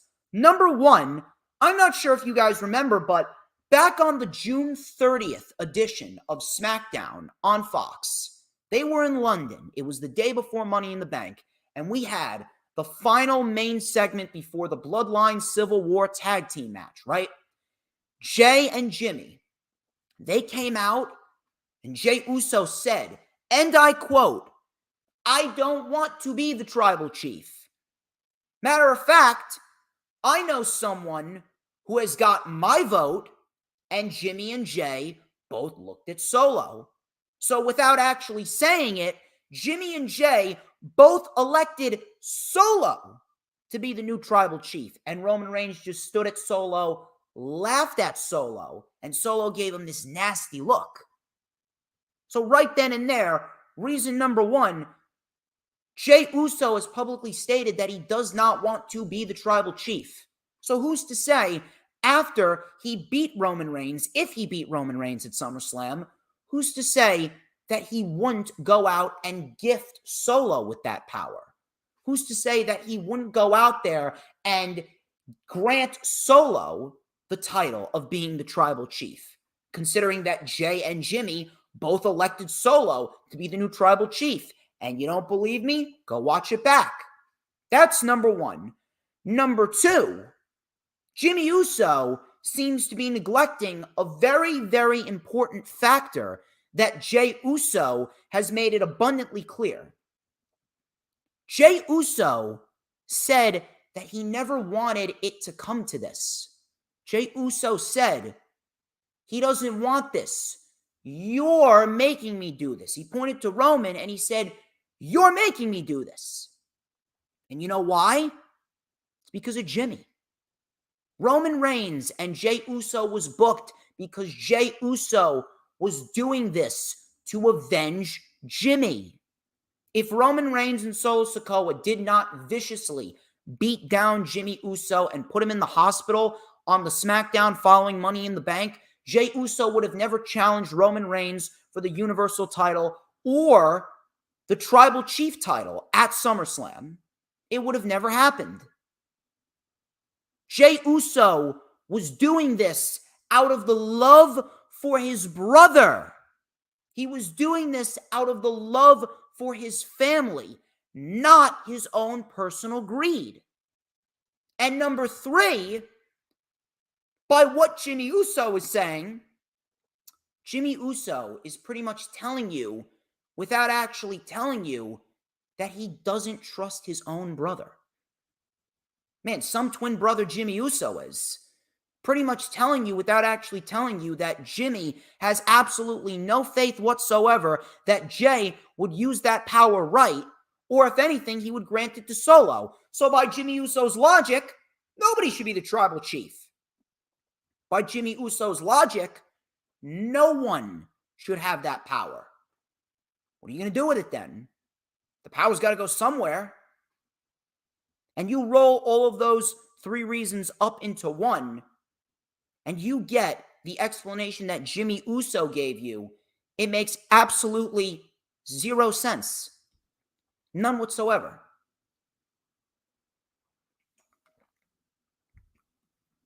All they're doing is spinning their wheels, dragging it out, and prolonging the obvious.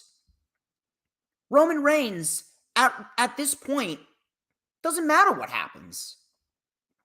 It doesn't matter what happens because whoever beats Roman, they're not going to feel as special anymore because he's already been beaten by Jey.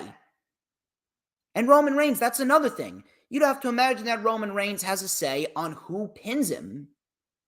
Jey was the first one in almost 4 years to pin him. That should have been Cody Rhodes. And it wasn't. Why? Because Roman Reigns has a say in who he loses to and who he doesn't lose to. Roman Reigns gave that honor of being pinned to Jey Uso, and it will evaporate into nothing. And it will go away. At this rate, we're all just waiting for the obvious, and that's Roman Reigns to lose the championship. Now Jey Uso has quit WWE. No, he's not going to AEW. No, he's not going to sign a contract with Tony Khan. This is all dragging out this storyline with Jimmy and Jey all the way to WrestleMania, which I don't understand why. Because after SummerSlam, more and more people are starting to get sick and tired of the bloodline. At this rate, it doesn't matter what happens with Roman Reigns because his title reign has been ruined. Aside from being pinned, it's gone on too long. There is a time and a place to lose everything. There's a time and a place to win everything. There's a time and a place to pull the trigger. People are already starting to drop off of the Bloodline Express. People are getting tired of it. And at some point, it's going to have an adverse effect. Matter of fact, it's already having an adverse effect. Now listen, at the end of the day, ratings don't matter. Merch sales don't matter. The money's always going to be there for WWE. I don't care about the money. If you are a fan and you still care about the money and you care to discuss this, I have no problem calling you a bum. But at the end of the day, this needs to be brought to the table here. If Roman Reigns and the Bloodline was such a major draw, aside from the ratings, why are they not number one in the merch sales? Because if you have been paying attention over the last 9 months, I would say, Sami Zayn, Cody Rhodes, and LA Knight have all surpassed the Bloodline in merch sales. And that's just step one. Step two is what's going to happen when LA Knight gets more minute-for-minute viewers than the Bloodline? What's going to happen when you give LA Knight more television time? What's going to happen when you give LA Knight more television time than he's getting right now, and he starts to gain more minute-for-minute viewers than the Bloodline? What's going to happen then? People are already having just a sour taste in their mouth when it comes to the bloodline. They already had a sour taste in their mouth after WrestleMania, but after SummerSlam, I mean, that nail is in the coffin. If anything, that crack in the dam, it's becoming bigger and bigger and bigger, and the water is starting to leak out. And people want to come up with the excuse of, oh, Cody needed more of a struggle. There wasn't much of a story. Oh, you can't have Cody Rhodes come back after a 9-month injury and just beat Roman Reigns like that. Cody needed adversity. Roman Reigns was the adversity. It doesn't matter what kind of narrative, what kind of agenda you want to throw out there. Everything that Cody Rhodes has done throughout his career, it is all nothing when compared to Roman Reigns. Roman Reigns has been presented as the most dominant and the most unbelievably inconquerable world champion in WWE history. Roman Reigns will go down as one of the all-time greats for the simple fact that he is the man that everyone strives to be, and he's the man that everyone strives to beat. The way that Roman Reigns has been presented, Roman Reigns has virtually been presented like God. And when you stand across the ring from God, everything else that you went through before it, it means absolutely nothing, because now you're in the ring with a legend and you need to bring your A game. You need to put up or shut up. This is going to be the greatest task of your entire career. Cody Rhodes didn't need a mountain. Roman Reigns was the mountain. Whatever Cody Rhodes did with Brock Lesnar these last 4 months, it meant absolutely nothing. Whatever Brock Lesnar was doing to Cody Rhodes, it was nothing compared to that match with Roman Reigns. That match with Roman Reigns was all the struggle that Cody Rhodes needs. So I ask, is Roman Reigns selfish? Is Roman Reigns becoming the modern-day Hulk Hogan? Does Roman Reigns really care about helping WWE TV? I haven't felt that way since WrestleMania, to be quite honest with you. I just wasn't really saying anything. I was blaming WWE Creative. I was blaming Vince McMahon. When in reality, should I have been blaming Roman Reigns? I don't know. It's a very, very, very sticky situation. The only other reason that I could possibly bring up, the only other reason that I could even bring up as to what is going on is, are Roman Reigns and Paul Heyman really overhyping themselves? Do they really think that they're untouchable when it comes to storytelling? Because here's a spoiler. You're not. And I know that Paul Heyman and Roman Reigns, they don't care about me. They don't even know who I am. But they're not untouchable. They're not the greatest storytellers on the face of the planet. It is legitimately impossible to tell the story with the same cast of characters over and over and over again and still have people as invested as they were in prior months. It's impossible. Nobody wants to listen to their same band in a concert over and over and over again at every concert that they do. Nobody wants to eat the same food over and over and over and over again. You're going to get tired of it. No one wants to eat cheeseburgers every single day. You're going to be like, can I get some Chinese food? Can I get some pizza? Can I get some pasta pomodoro? Can I get some farfalle? Can I get some linguine? Can I get some fried chicken? Can I get some fried chicken? Could I get a steak? Could I get some sirloin? Could I get a salad? Nobody wants to eat cheeseburgers for the rest of their life. Nobody wants to watch Seinfeld for the rest of their life. You're going to want to watch A Big Bang Theory. You're going to want to watch A Walking Dead. You're going to want to watch a different cartoon if you like cartoons. You don't just want to watch SpongeBob SquarePants. You don't want to watch Fairly Odd Parents. You're going to want to watch regular show. You don't want to watch Adventure Time. You don't want to watch Scooby-Doo. Can't tell the same story with the same cast of characters over and over and over again. And after what happened at SummerSlam, it's clear as day that Roman Reigns and Paul Heyman, they're running out of ideas. What exactly are they going to do now? The only idea that would be genuinely interesting with this bloodline storyline is if we get a fatal four-way for the Undisputed Universal Championship. Jay versus Jimmy versus Solo versus Roman. But even then, they're going to have to build X amount of months for that. And that's a WrestleMania match if I've ever seen one. Look at everything else around Roman Reigns as well. Everything else around Roman Reigns is suffering. Everything else around Roman Reigns it's just there. No one, and I mean nobody around Roman Reigns feels important.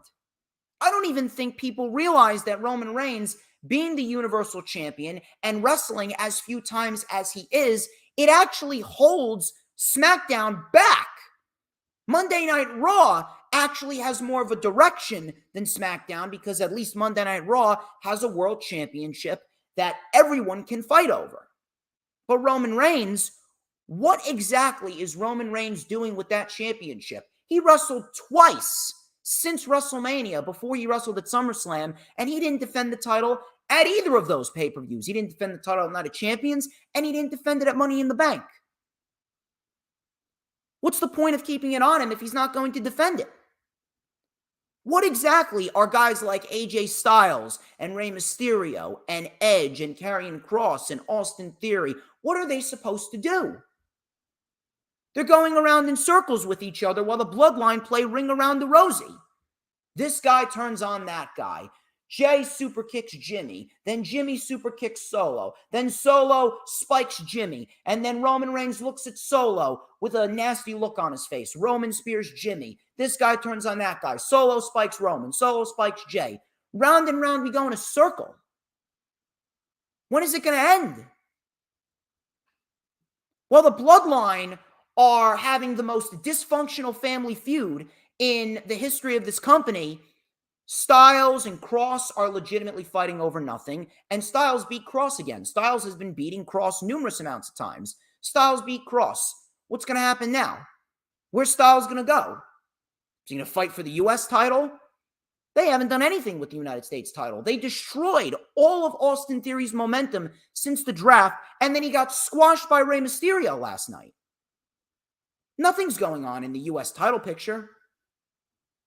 Everything around Roman Reigns. What about guys like Cameron Grimes and Grayson Waller and Santos Escobar and LA Knight and Butch? What about those guys? I'm not saying that, yeah, we should put them in a world title match against Roman Reigns. I'm not saying that, but who's to say that they won't get to that level? What are we supposed to do when they get to that level?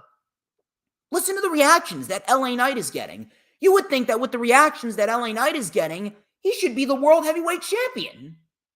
You would think that with the reactions that LA Knight is getting, he should be in the role that Roman Reigns is in right now. But he's not.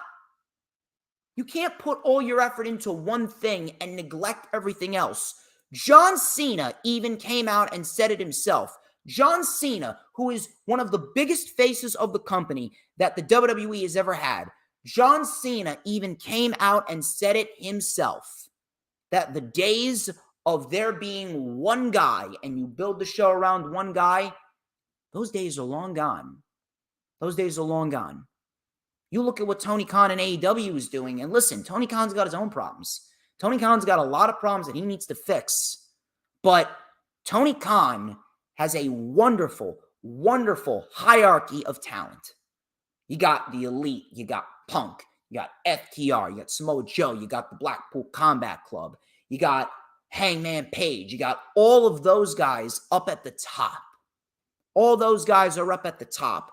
And then right under them, when those guys are done, Chris Jericho's up at the top too. When all of those guys are done and they've hung up the boots and they transition into more backstage producer roles, underneath them, you got Darby, you got Ricky Starks, you got Sammy Guevara, you got Jack Perry, you got MJF, you got Adam Cole, you got The Acclaimed, you got Top Flight, you got Orange Cassidy, You got all these other guys underneath waiting to take their spot when the veterans in AEW hang up the boots. You don't have that in WWE.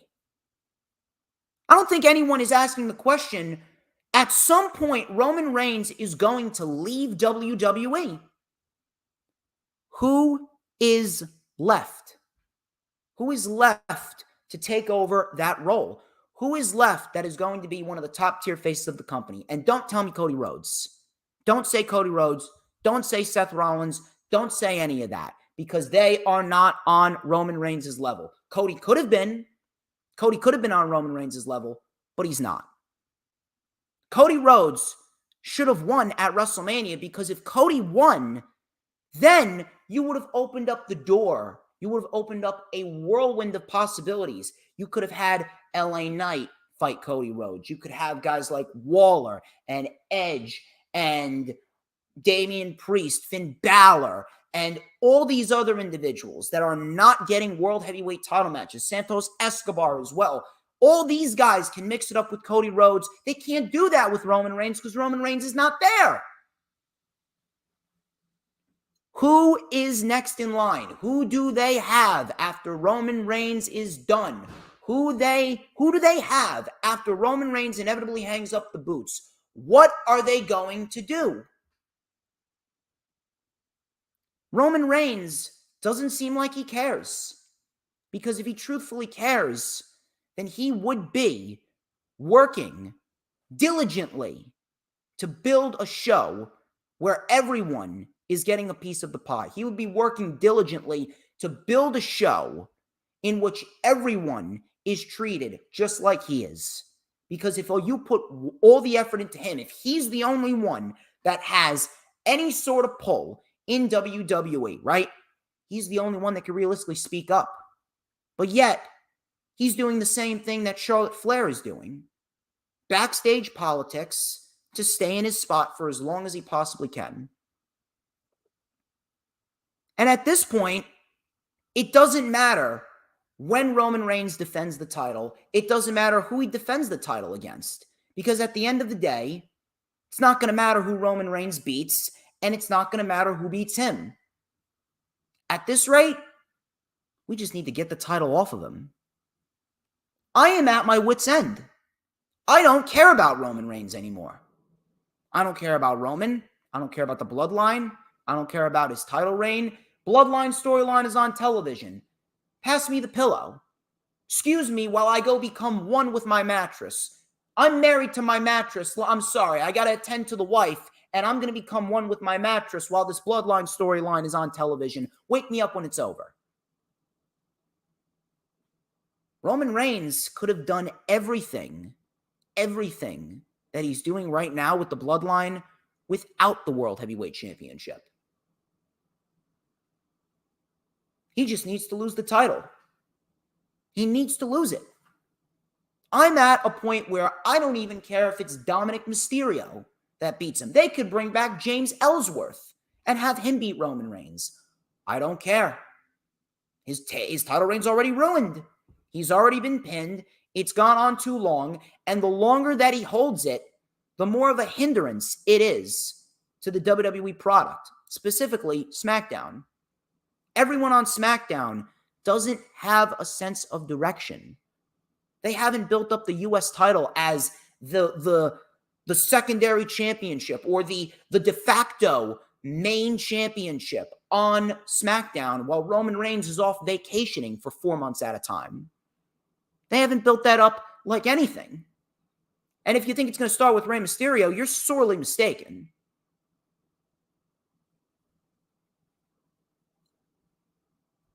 I honestly don't even know what else I could say. I don't know what else I can say. I don't know what else I can explain to you. I guess all that I can say is, after everything that I just laid on the table, if you are going to continuously deny that the bloodline storyline is stale, and if you're going to continuously deny that Roman Reigns is a hindrance, and if you're going to continuously deny that Roman Reigns having the world title for this long is a good idea, then you should not have anything to do with the term professional wrestling. You should not be talking about it. You should not be watching it. You should not even be acknowledging it. No pun intended. The storyline is boring. It's boring. And if you're still invested in it, God bless you. If you enjoy it, God bless you. But that doesn't mean it's good. That doesn't mean it's a positive to WWE television. The more effort that they put into this, and the more spotlight that Roman and the Bloodline get, the less spotlight that everyone else gets. How is that fair to a guy like AJ Styles? How is that fair to guys like Waller and Grimes and Cross to know that they came to WWE for one reason, and that is to be top-tier stars? But with Roman Reigns as the undisputed champion, they will never get that opportunity. The show is virtually on hold. The company, SmackDown, is virtually on hold with Roman Reigns as Universal Champion. And once he loses the championship, that's when things can pick up again. But everything is pretty much on pause. They legitimately put an entire company, an entire show in SmackDown on pause for Roman Reigns. I want to believe that maybe it's Paul Heyman and Roman Reigns overhyping themselves and thinking that they are just absolutely mastercraft storytellers. Listen, they've told a great story, but at a certain point in time, it's going to run dry. They've run the well completely dry with this. They have. At the end of the day, Roman Reigns really, really, really is looking like a piece of garbage right now. At the end of the day, especially after what happened with Dark Side of the Ring and the comparisons between Roman Reigns and Hulk Hogan that I've named throughout the last 50 minutes, Roman Reigns is really, really looking like a jackass right now. It really makes me wonder, were we supporting the wrong guy? Were we supporting the wrong guy, and were we criticizing the wrong guy as well? Listen, Vince deserves just as much criticism. Vince deserves just as much hatred as we are giving him, but little did we know that the main culprit in all of this was right under our noses.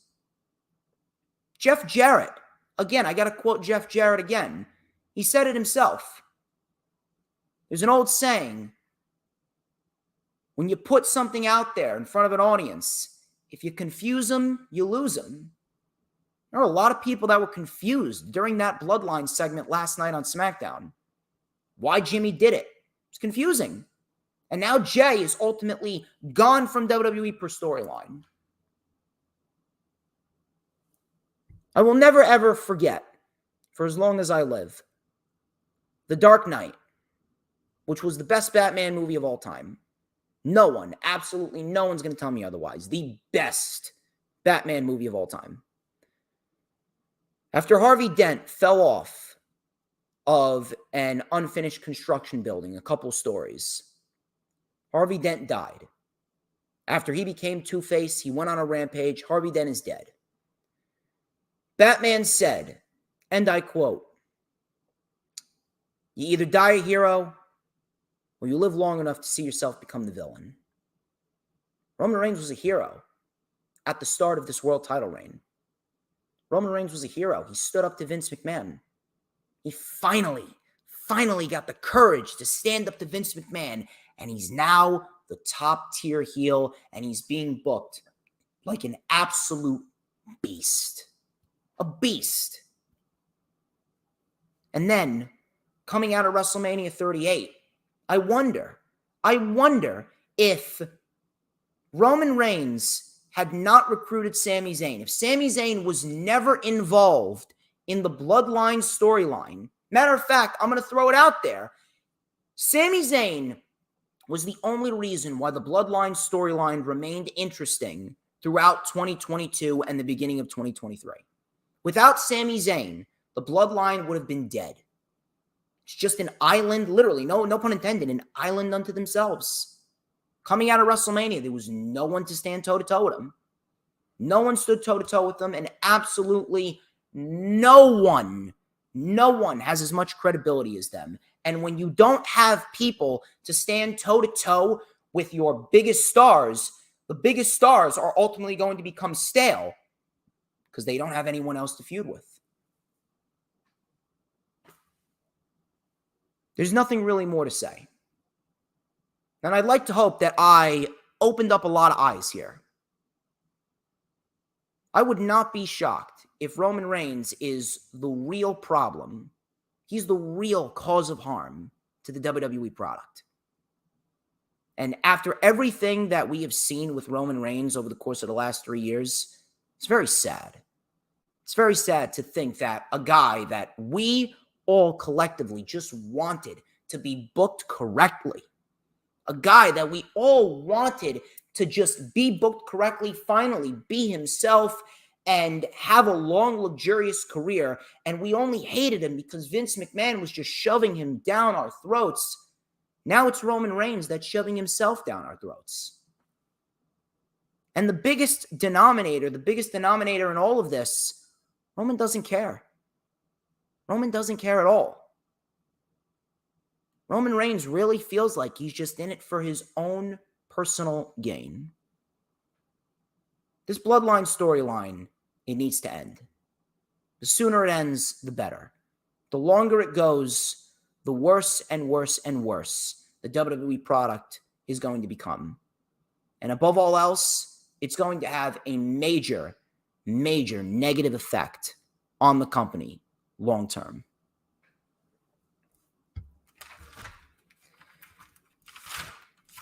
Ladies and gentlemen, that's it. That's all I got for you. Probably one of the best LFUs I think I've ever done. And I very much appreciate every single one of you sticking by me and watching throughout the entire stream. That right there is going to go down in the annals of history. And I hope to God that I'm a guy that starts a trend. And a lot of people are going to acknowledge the fact that Roman Reigns is the real cause of harm to the WWE product. You guys are awesome. Thank you very much. We got plenty more content coming this month, including content regarding All In, content regarding All Out, and Payback. We're going to end the summer right. The Summer of Storms may be winding down, but we're going to end it with a bang because that's what we do over here. You guys have been fantastic. Thank you to Dee Dee. Thank you to Sarah. Thank you to Dylan. Thank you to Hoolagrim. Thank you to Peanuts. Thank you to the Final Horse. You guys have been fantastic. Like, comment, and subscribe. Last LFU. The last LFU got nearly 300. Let's see if we could shoot to 300 plus views. Let's see if we could shoot to 300 plus views on this stream. After that whole ordeal with the bloodline, I think I've earned it. But until next time, I'm DJ Storms. This has been the Lightning Flash Update. And don't you forget this. You better not forget this. It's about time that everyone acknowledges the real tribal chief. Remember, after everything that I just said, it is clear as day who runs the IWC. Who? But DJ motherfucking Storms. Don't you ever forget it. 'Cause we want retribution. Oh yeah, we want retribution. Oh yeah, we want retribution.